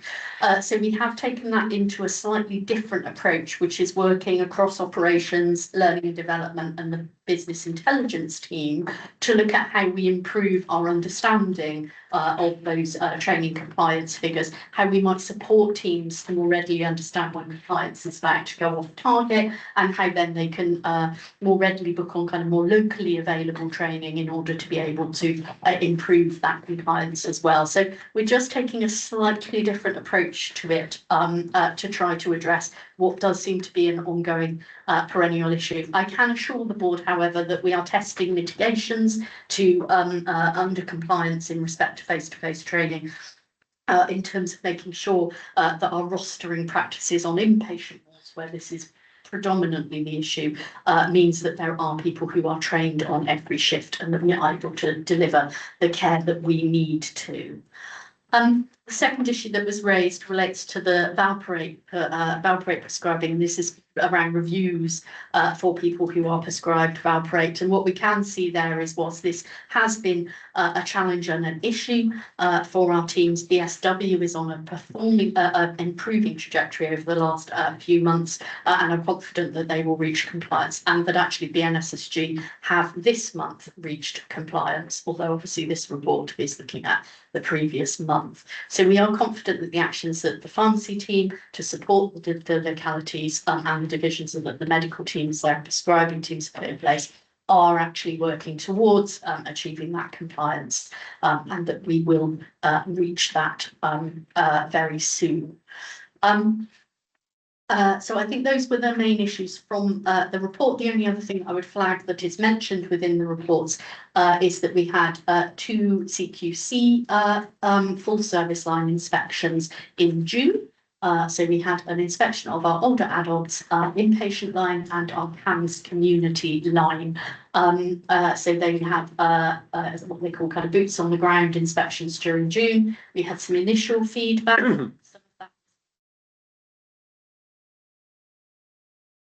Some findings, and there were some areas that we've reported through the Quality and Safety Committee where we have taken some actions to resolve some issues.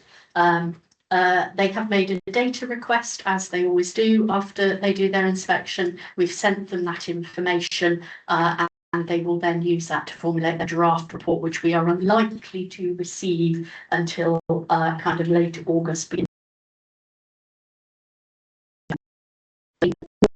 And I'm meeting with them on Thursday, where I will also be asking them for updates on the outstanding secure services report. So I pause there on quality. So any questions, colleagues? Lizzie? It's not something you mentioned. There's a big thing. I was interested in its in that first section around advice about the Birmingham Solihull mental health.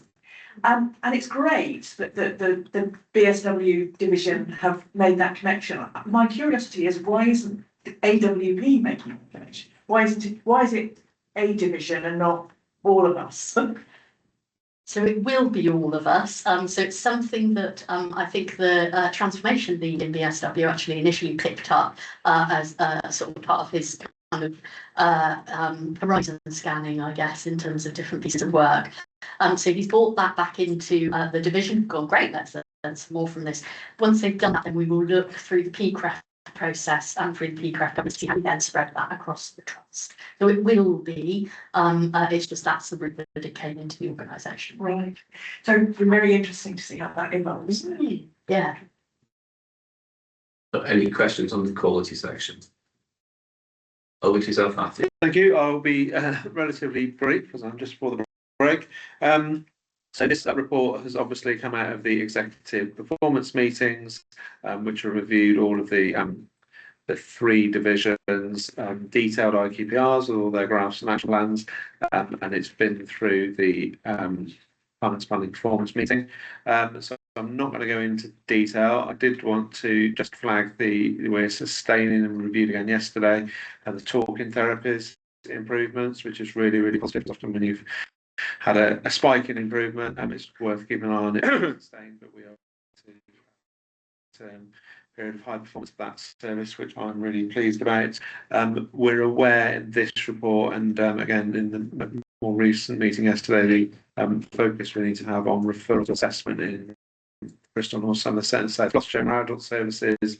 There's some significant work to do there around access to services in a timely way, and we've sought assurance yesterday around ensuring that we haven't got very long waits. If we're missing a 4-week target by everybody missing it 4 days is one thing. What we don't want is obviously a longer a cohort of people that have had extended waits. So the services are reviewing that urgently for us.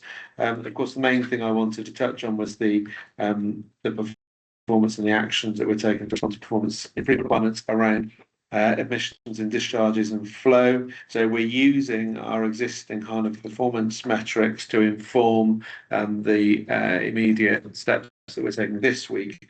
In particular, recognising that we have delays in the allocation of community key workers, which then impacts on discharge and preparation planning and physically actual discharge, included also in our private placements. So that's an area of focus I've been pushing the divisional directors of operations on their kind of responses to just ensuring that people are allocated. Gatekeeping, we know it's not the national metric that it was up into March, but we're maintaining a focus on it, and Toby and I have been working on refining it to ensure it's got its maximum amount of meaningfulness. Sorry, I should have said that's gatekeeping for where an intensive team does an actual face-to-face assessment of patients prior to them coming to hospital in order to ensure that reduction in their liberty is absolutely necessary. So we've got more work to do around that. We know historically we've not had brilliant levels of compliance. Red to green, which is the process by which every single day, every single patient is reviewed on every ward in terms of what's happening for them in their inpatient stay, and it's called red to green. So if you have a green day, that means you think we've done things as professionals that progress towards discharge. And if we haven't, then it's a red day, so we can performance manage and look at where we've got problems around any wards that are having a disproportionate amount of any red days at all, but certainly won't be any clusters of things not being done readily and speedily for patients. And the other area, it's not so much a performance area, but the transfer of care being enabled to do some of the things that we alluded to earlier when we were talking about what happens in acute trusts, etc., and working across system partners to ensure that we can discharge people in a timely way. We've had some good commitments from the ICB, including recurrent funding for this year being released this week to do some discharge enabling work. So that's a positive piece of support from the ICB. I'll pause at that point and have to take questions on that issue or any of the other performance issues. Any questions, colleagues? Lizzie. I wanted to ask about the Appendix 3, which is the personal wellbeing plan. And the percentages are really, really low for some elements of that. And I'm not supposing that I know much about it, but to me, it struck me that the percentage of services with a key worker, where you've got some really low percentages. So in terms of having a key worker, it's going to be a really important function for that person. So it concerns me.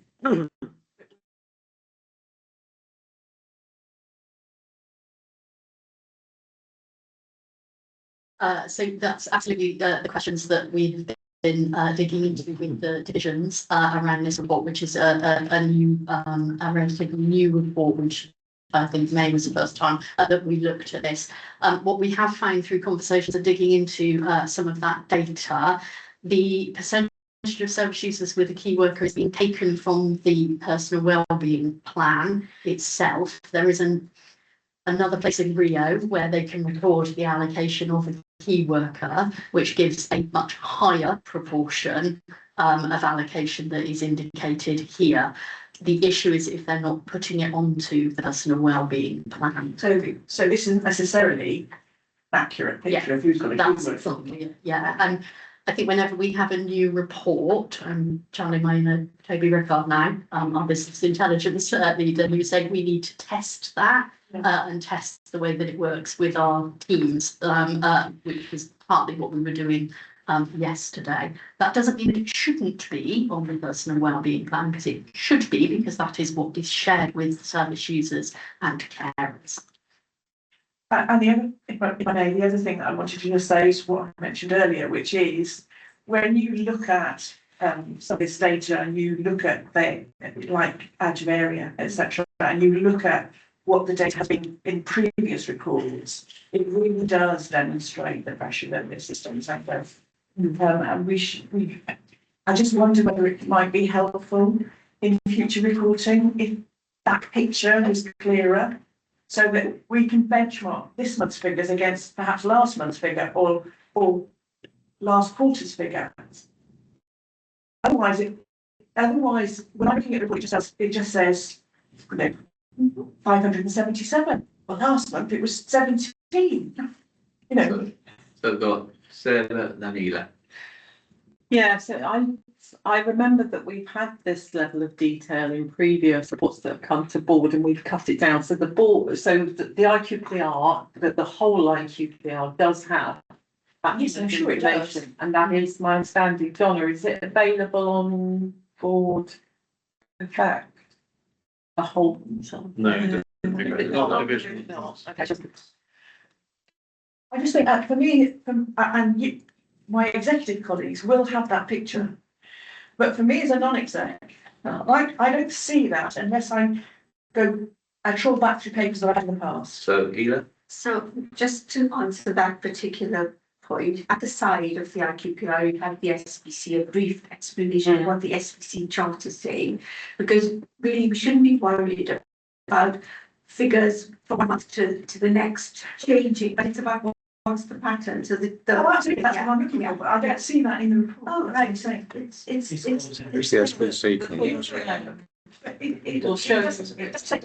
It doesn't actually. That's how It isn't there for everything.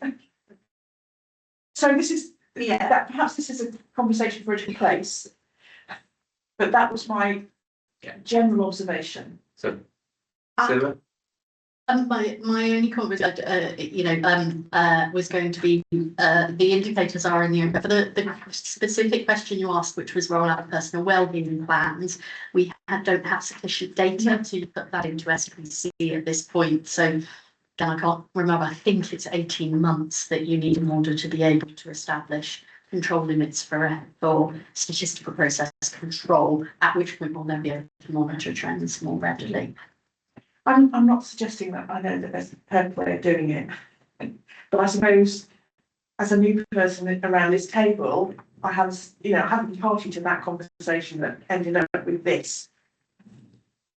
So Sarah? Yeah, just a last word on that. There are some things you wouldn't SPC, and out of areas is one of them, because there isn't a tolerance, because you don't want them at all. Yeah. So we would run chart those. Which is probably why you haven't got the statistical, because that's about the statistical process that's associated with an SPC chart. And that's my point. Right. We've got Martin and then final point Simon. Just to say, I recognise that we do recognise that is actually a challenge for us at the moment, in that we provide this flat file reporting style data. Toby is actually working on a new way of presenting this information through business intelligence, which will give you a self-service access to this type of information, so you can see things over time. So if you want to get into more detail, rather than us having to work to be able to present it in file format, you'll be able to in the future. Well, I can't give a date as yet, but you will be able to effectively self-select and be able to drill into the data in more detail. That's what we're working towards. and Simon. Okay, then Ela. Yeah, there's a contextual thing here. So obviously, Lizzie, you come from the acute arena, where activity data is virtually, if you breathe, there's a the widget created. I think one of the things which we are clearly finding with the national piece of work, which we're having to respond to around what's known as the deconstruction of our block contract, and being clear about our activity, we know that the activity that is happening in our community services, what gets reported on Rio and what we actually report on flat files and things like that, is two very different things.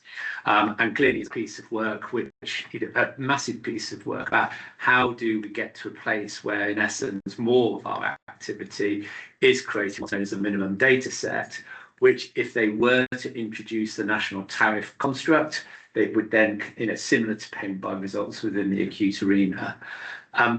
It is one of those questions which you say, given the pressure at the moment that we're sort of doing, does our activity that we see, does that demonstrate that an activity? So in the acute arena, you can see A&E attendances, ambulances, all of that.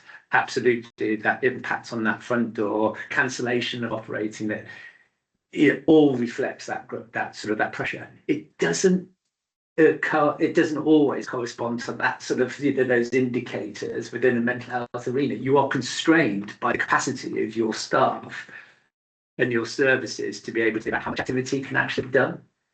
And so it's not, I think it's quite easy. And I can remember when I first started in mental health services 10 years ago, I came from an acute arena, and I was absolutely asking those fundamental questions. Why couldn't you see that correlation?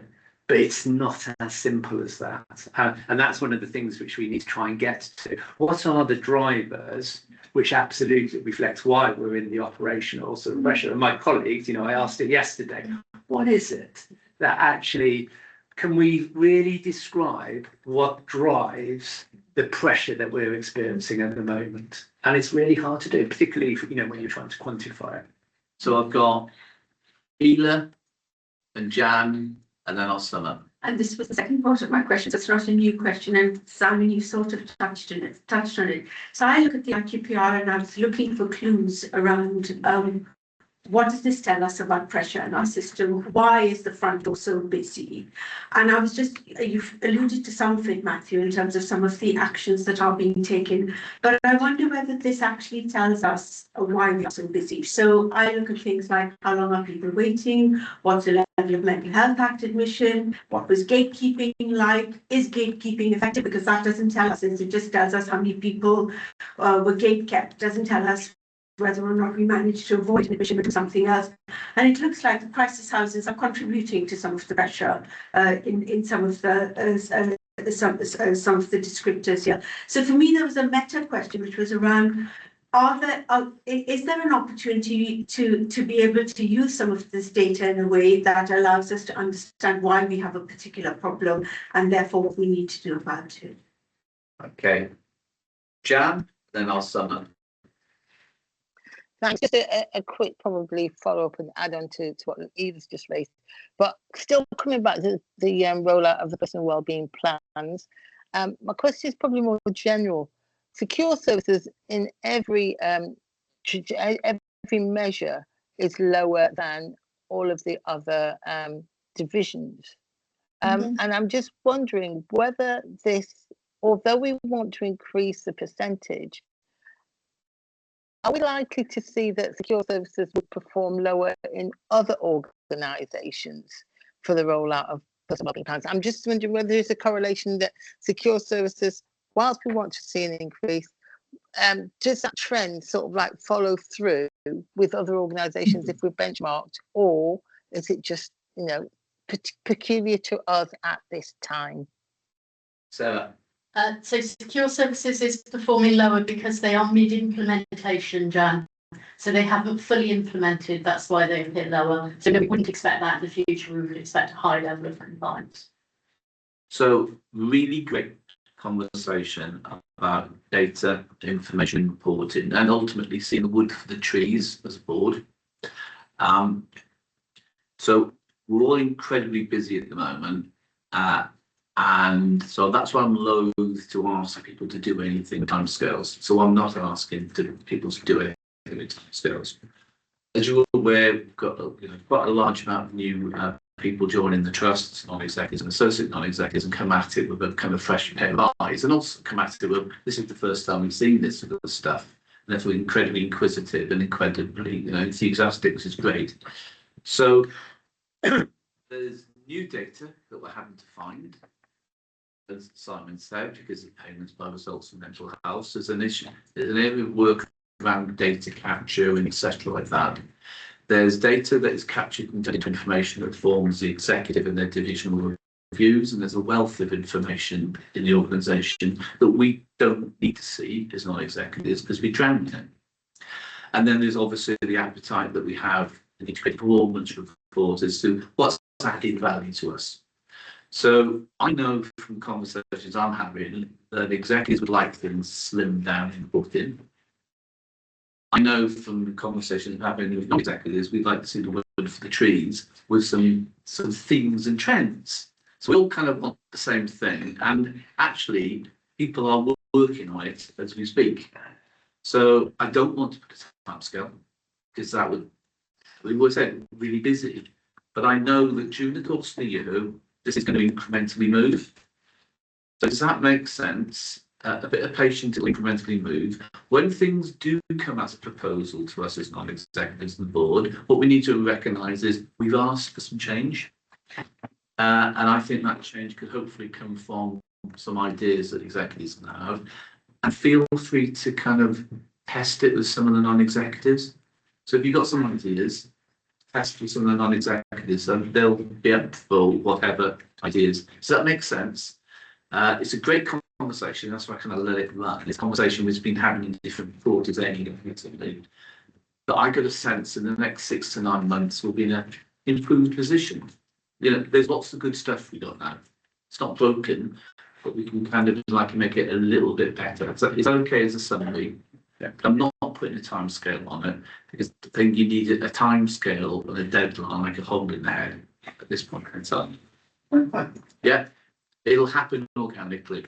So on that basis, organic. Should we have a break for 5 minutes? And if we get back, there's only one toilet. Okay, if we get back at 12 o'clock then.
People, Culture and Leadership Committee report, and I'm looking to yourself, Julian.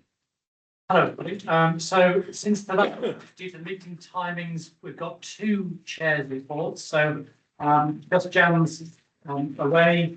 It's the day's first one, so I'm going to just present the two chairs reports, if that's all right. But the questions, of course, are very welcome.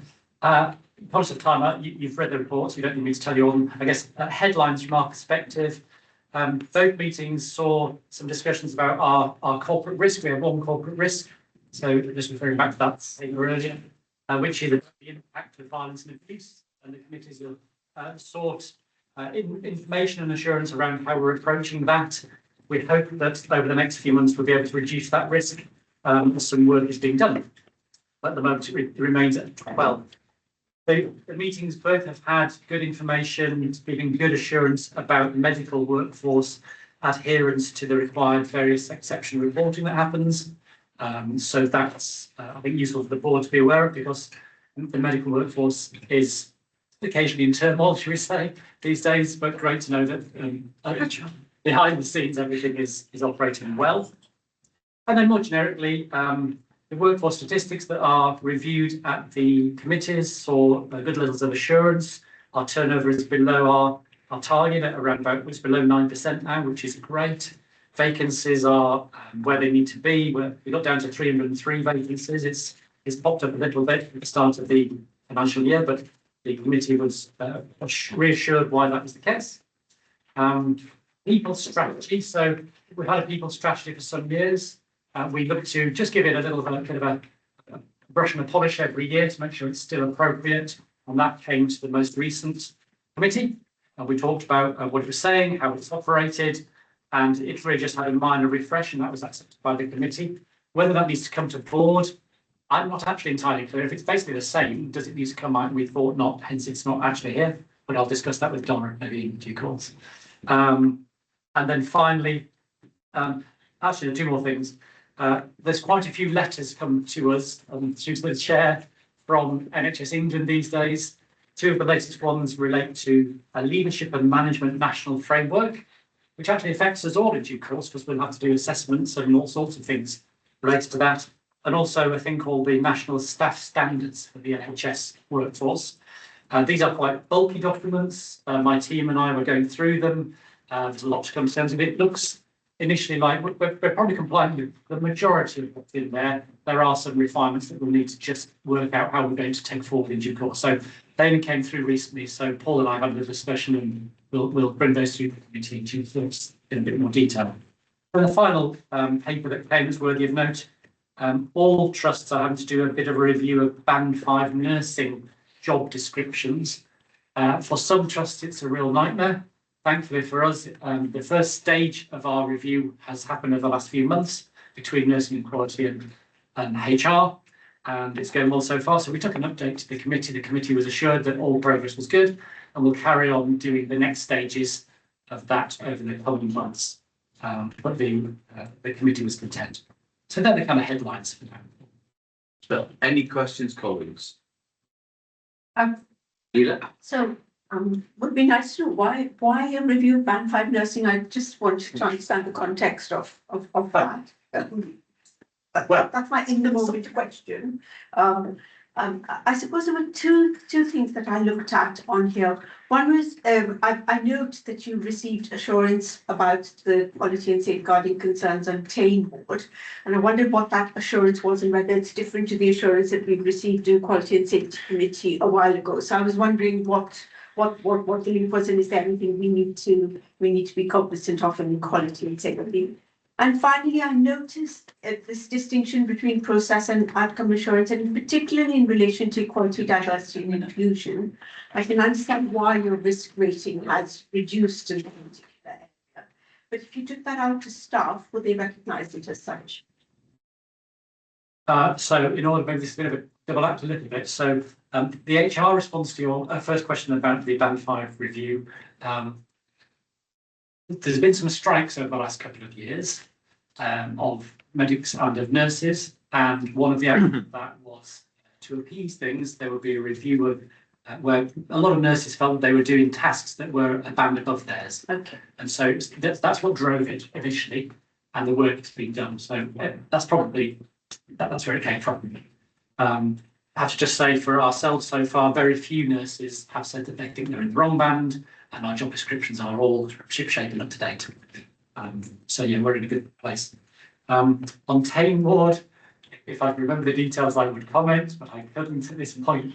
Sarah, if you wouldn't mind. No, I can comment on that. So I think the same issue has been brought to the attention of both committees. It's just with a different lens applied.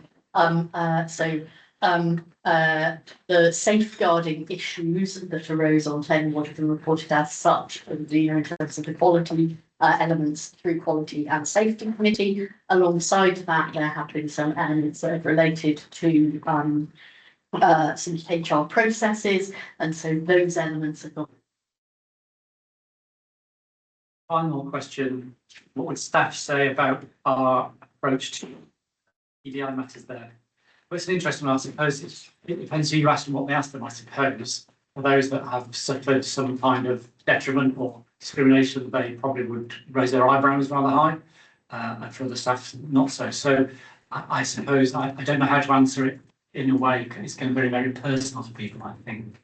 I just wonder whether if you talk to the network leads at the start, whether they would be comfortable with, and does that conversation happen? So I mean, mine does. So as you know, I know you speak to Maya, so to some degree, yes. I suppose they often hear the worst stories that have happened, so they always certainly give us a good challenge. But you're right to remind us to keep it in there. Thank you.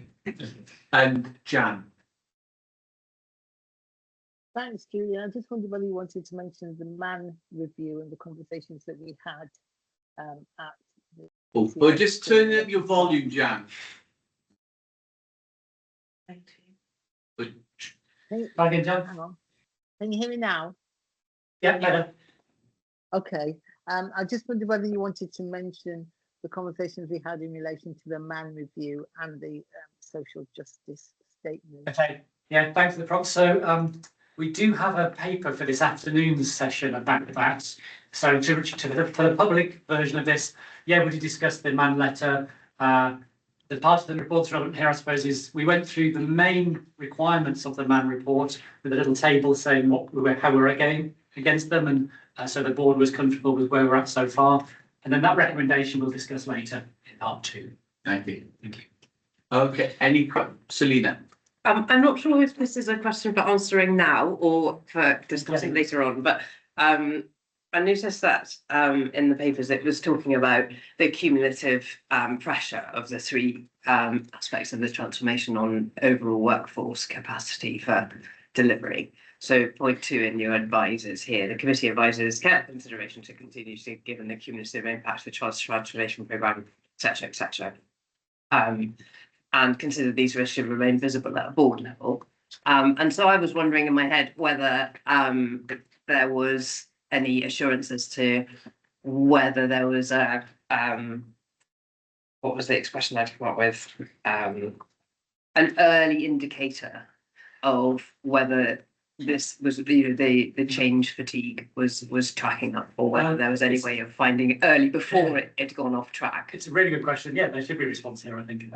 Any early, so the kind of early indicators we'll be looking for would be things like slightly more grievances about this, slightly more tetchiness, maybe things like that, maybe more sickness in certain areas.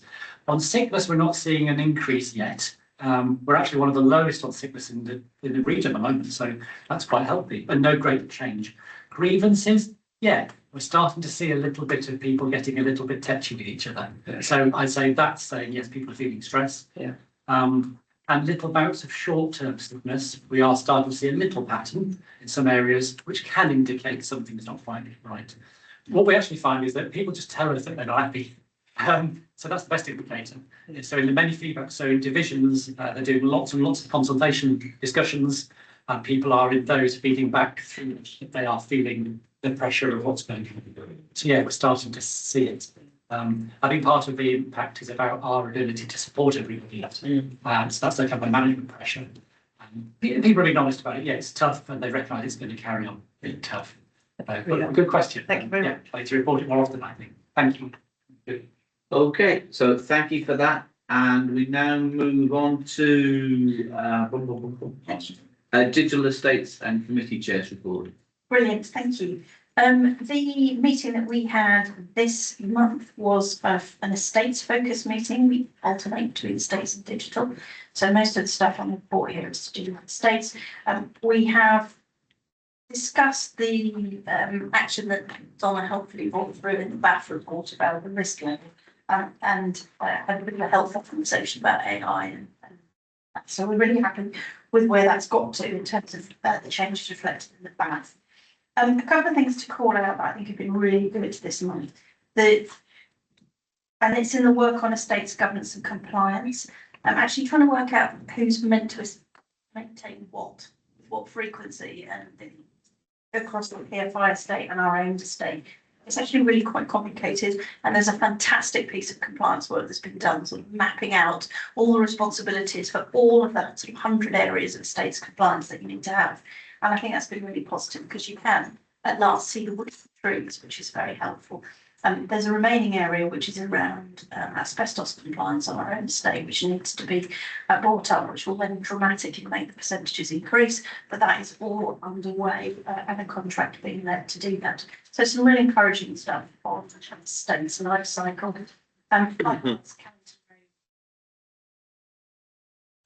Slightly moving forward and then we also talked about the estate strategy. We had a sort of relook at what we'd said before for estate strategy, and just reminded ourselves that we need to keep applying that into the transformation plans when they come out, which may necessitate some sort of change from the current position, but actually things that we're looking like they're moving forward very sensibly. There's an interesting one here on trust performance benchmarking.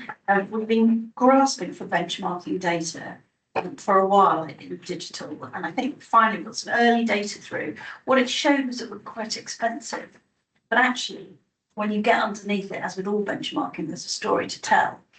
And there's been a lot of investment done and a lot of infrastructure put in place, which actually probably thinks that that's a really good place to be in because we put in a lot of groundwork. So there's more to be done. There's some very encouraging first conversations around performance benchmarking. And then lastly, of course, we had the seminar where we got the first look at transformation plans, but they focused on process assurance and making sure that they were going through all the right stages of diligence, rather than actually looking at the transformation blueprints themselves in this meeting. So any questions for colleagues on the highlight report? I just got one question, and I think I know the answer to this, but I'm still going to ask it.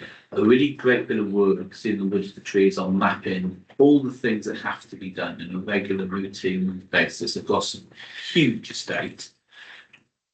That's the what we have to do. Do we have the capacity to do it? And also the capacity to check it's all been done? I think that is under review at the moment. I think we have capacity to do certain parts of it, but I think there are still some gaps for us. And I think this is where we have relied previously on some external companies, but the contract management procedures processes haven't necessarily been as robust as they should have been or could have been. And I think for me, that is the balance that we're having to strike at the moment, because we don't have an in-house service. We are reliant on external companies to do a lot of the maintenance for us. And the part of the focus, certainly in the last couple of years, has been tightening the controls around how we actually do those audit inspections, and that will do maintenance work as well. So I think with the work we now need to do and the external review that we need to do to identify what we don't know about, are there still things out there that we don't know? I think we should be in a better place there to be able to say, have we already contracted with the third party to do things for us, and therefore we need to make sure they do it. And these are the genuine gaps that we potentially then may need to resource. And I think that is the focus of the next round of to do. And Chair, just one point, and that's one of the reasons why we're still flagging this as partial assurance with improvements required. Sure. So on to the next report, it's Audit and Risk Committee Chair's report. Thank you, Chair. Two reports, one at the end of May and the annual report and accounts in the middle of June. Hopefully they're self-explanatory. Only one I'd just like to expand on slightly is in May we had an interesting discussion with the benefits and risks of using AI, both clinically and non-clinically. And we took the opportunity to ask our friends in both the internal and external audit to say it was reinventing the wheel, to highlight from a series of benchmarking and reviews that they do with other trusts any risks that might be arising from the use of artificial intelligence. So just to flag that one. Otherwise, I'll stop there and take any burning questions. Any questions, colleagues? In which case, thank you for that. And we move on to Finance, Planning and Performance Committee Chair's report. Yep, so there are just three things I wanted to highlight on the alert side of things. So the ADHD demand capacity, we looked at that risk and challenge, the reduction in that based on the absolute numbers, just to make sure that we're happy that that absolute figure is still where we want it to be from a risk perspective. That's coming back to the committee and the Quality and Safety Committee. We've added new corporate risk that relates to the serious incident at the end of June. So that's a new one on there. And then the financial position, which we'll touch on in a bit more detail later. From an insurance perspective, a couple of things to highlight there. Partial insurance on the operational performance with some enhancements from that perspective around the patient flows and out of area pressures. From a finance perspective, on the insurance side, we took significant insurance around the delivery of the in-year revenue position, partial insurance on the underlying position of the trust's exit 26-27, and partial insurance on the capital position. Finally, business service development, we took significant insurance there from the processes that were in place. So nothing else to flag from my perspective. But any questions? In which case, over to yourself, Simon. Yeah, thank you.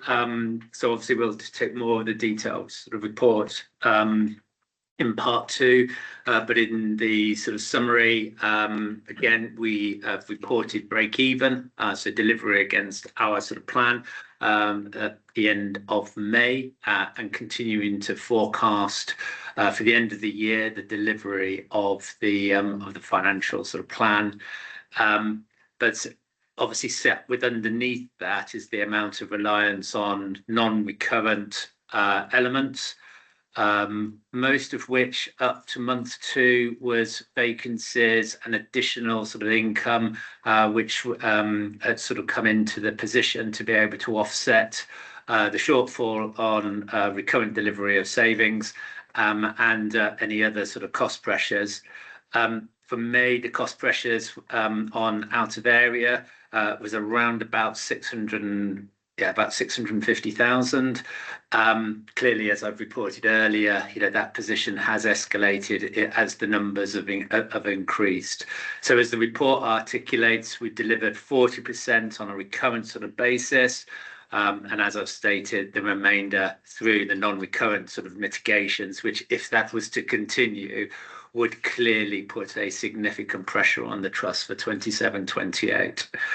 Cash position sort of remains strong, and clearly I will emphasise to the board the need to keep an eye sort of on the cash position, because clearly if we see a further deterioration in our financial position, then that will eat into our sort of cash balances, and that creates the real trigger. So when we start to get into an urgent sort of cash position, potentially requiring sort of cash brokerage or loans, then obviously that automatically instigates intervention regime from NHS England. It would put us automatically into segment 4 as well. So clearly that cash indicator is something for all of the board to keep a close eye on. Capital expenditure to the end of May is within sort of plan.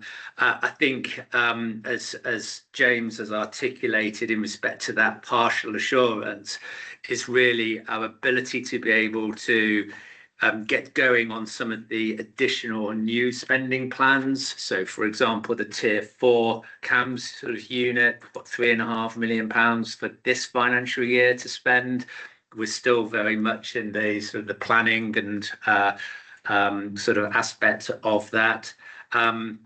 Obviously Callington Road, hopefully the badgers are now are sort of under control. We're hopeful that the work that Wilton are doing at the moment, will keep on track, and obviously the good weather at the moment is really helping that. But clearly other elements around delivery of our capital expenditure plan can be challenging, as we've seen in previous years. And again, linked to the cash position is the delivery of our better practice payment code position. 100% for NHS invoices and 99.2 for non-NHS. Again, a clear indicator in respect to our sort of cash position, and something which the board needs to be keeping an eye on. So the board is asked to note the revenue and the capital position for the trust, but also to really really think about the impact and the challenges associated with our underlying recurrent position. Update. So do we have a demand model? Because I know Dominic always says summer's a busy time, but presumably if you look back over the last 10 years, you can see that hump in summer, and you can see how long it lasts, what the shape of it is. Have you done that model and stuck it on this year so that you know how acute the risk is of running out of money? I think it goes back to my previous sort of previous question. Apart from out of areas and the cost associated with out of areas, pretty much our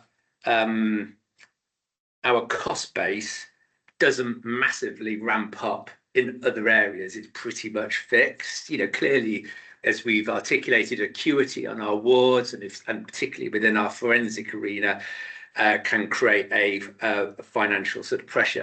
And again, for those who've heard me talk before, I describe those as financial leakages. It's the variables which you struggle to control. I think we've got really strong controls across the organisation. We hear that through the grip and control framework, which comes to audit committee on an annual basis. People adhering to their sort of budgets. It's the things which are not so much in our control. They're the things. And does that then link into demand? And therefore, doing a demand and capacity sort of plan is not the connections with finance is not, the correlation isn't there, because our finance construct is pretty much fixed, apart from those few areas of acuity and out of areas. A cost of award is a cost of award, irrespective of what the demand is. So we don't do an annual demand and capacity plan. I think also just that issue around really understanding the true activity of the organisation. So again, if you look at our activity trends, so say for example on community activity, the constraining element is the capacity of our teams, not the amount of activity or the referrals which are coming into the organisation. So again, our demand and capacity is very much defined by very much what can our organisation do, not we're having to respond to everything which hits us, because clearly obviously we do have waiting lists and so I'm probably not explaining it very well, but it's not like in an acute sector where actually you've got a hump of activity being pushed onto the organisation, and you can do that clear modelling of activity and the impact that then has on finance, and particularly the variable element of the finance. I'd suggest it could be worth having a conversation offline. And the only thing that I could add to that is the margin activities. Not very much. And also there are costs not treating people, but quite often they're not financial costs. It's the cost to the individual of not being treated. Yeah. So there are costs, yeah, but they're not always hitting our financial ledger. I meant the out of area, because the out of area is completely demand led. So obviously, as I've articulated, our planning and expectations was that we were going to manage the surge, which we have seen in previous years and we see regularly. But that was our aspiration, is that we were to be operating with 0 out of areas in this financial year. So can I just have one more go at my question? Yeah. If you're managing the surge, my question is, have you looked at how big the surge was over the last 10 years? Are we and got an average figure and then work that through to work out whether you're going to run out of money.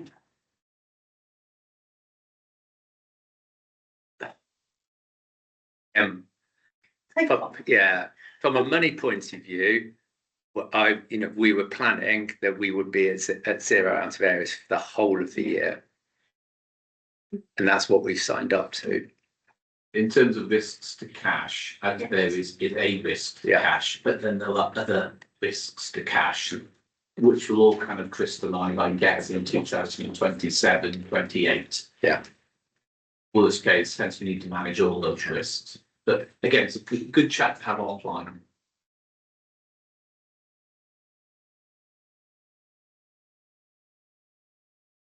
I can see you pondering. So we can have a chat over coffee over lunch as well. So any other questions on the finance report? And again, you've got an opportunity in part 2 to discuss finance as well. We've got a range of papers for information and approval on the agenda. So if I go through them quickly, and Donna, correct me if I'm wrong, if I get the wrong things. The chair's report, that's really for noting. Yes, other than the committee appointments, sorry, that are attached to that paper, just for board to approve those appointments. Happy with those colleagues, as previously agreed and circulated. There's a framework of quality assurance for responsible officers, and this is here for approval. Sarah? Thank you. Just to give you assurance that this has gone through People, Culture, Leadership Committee.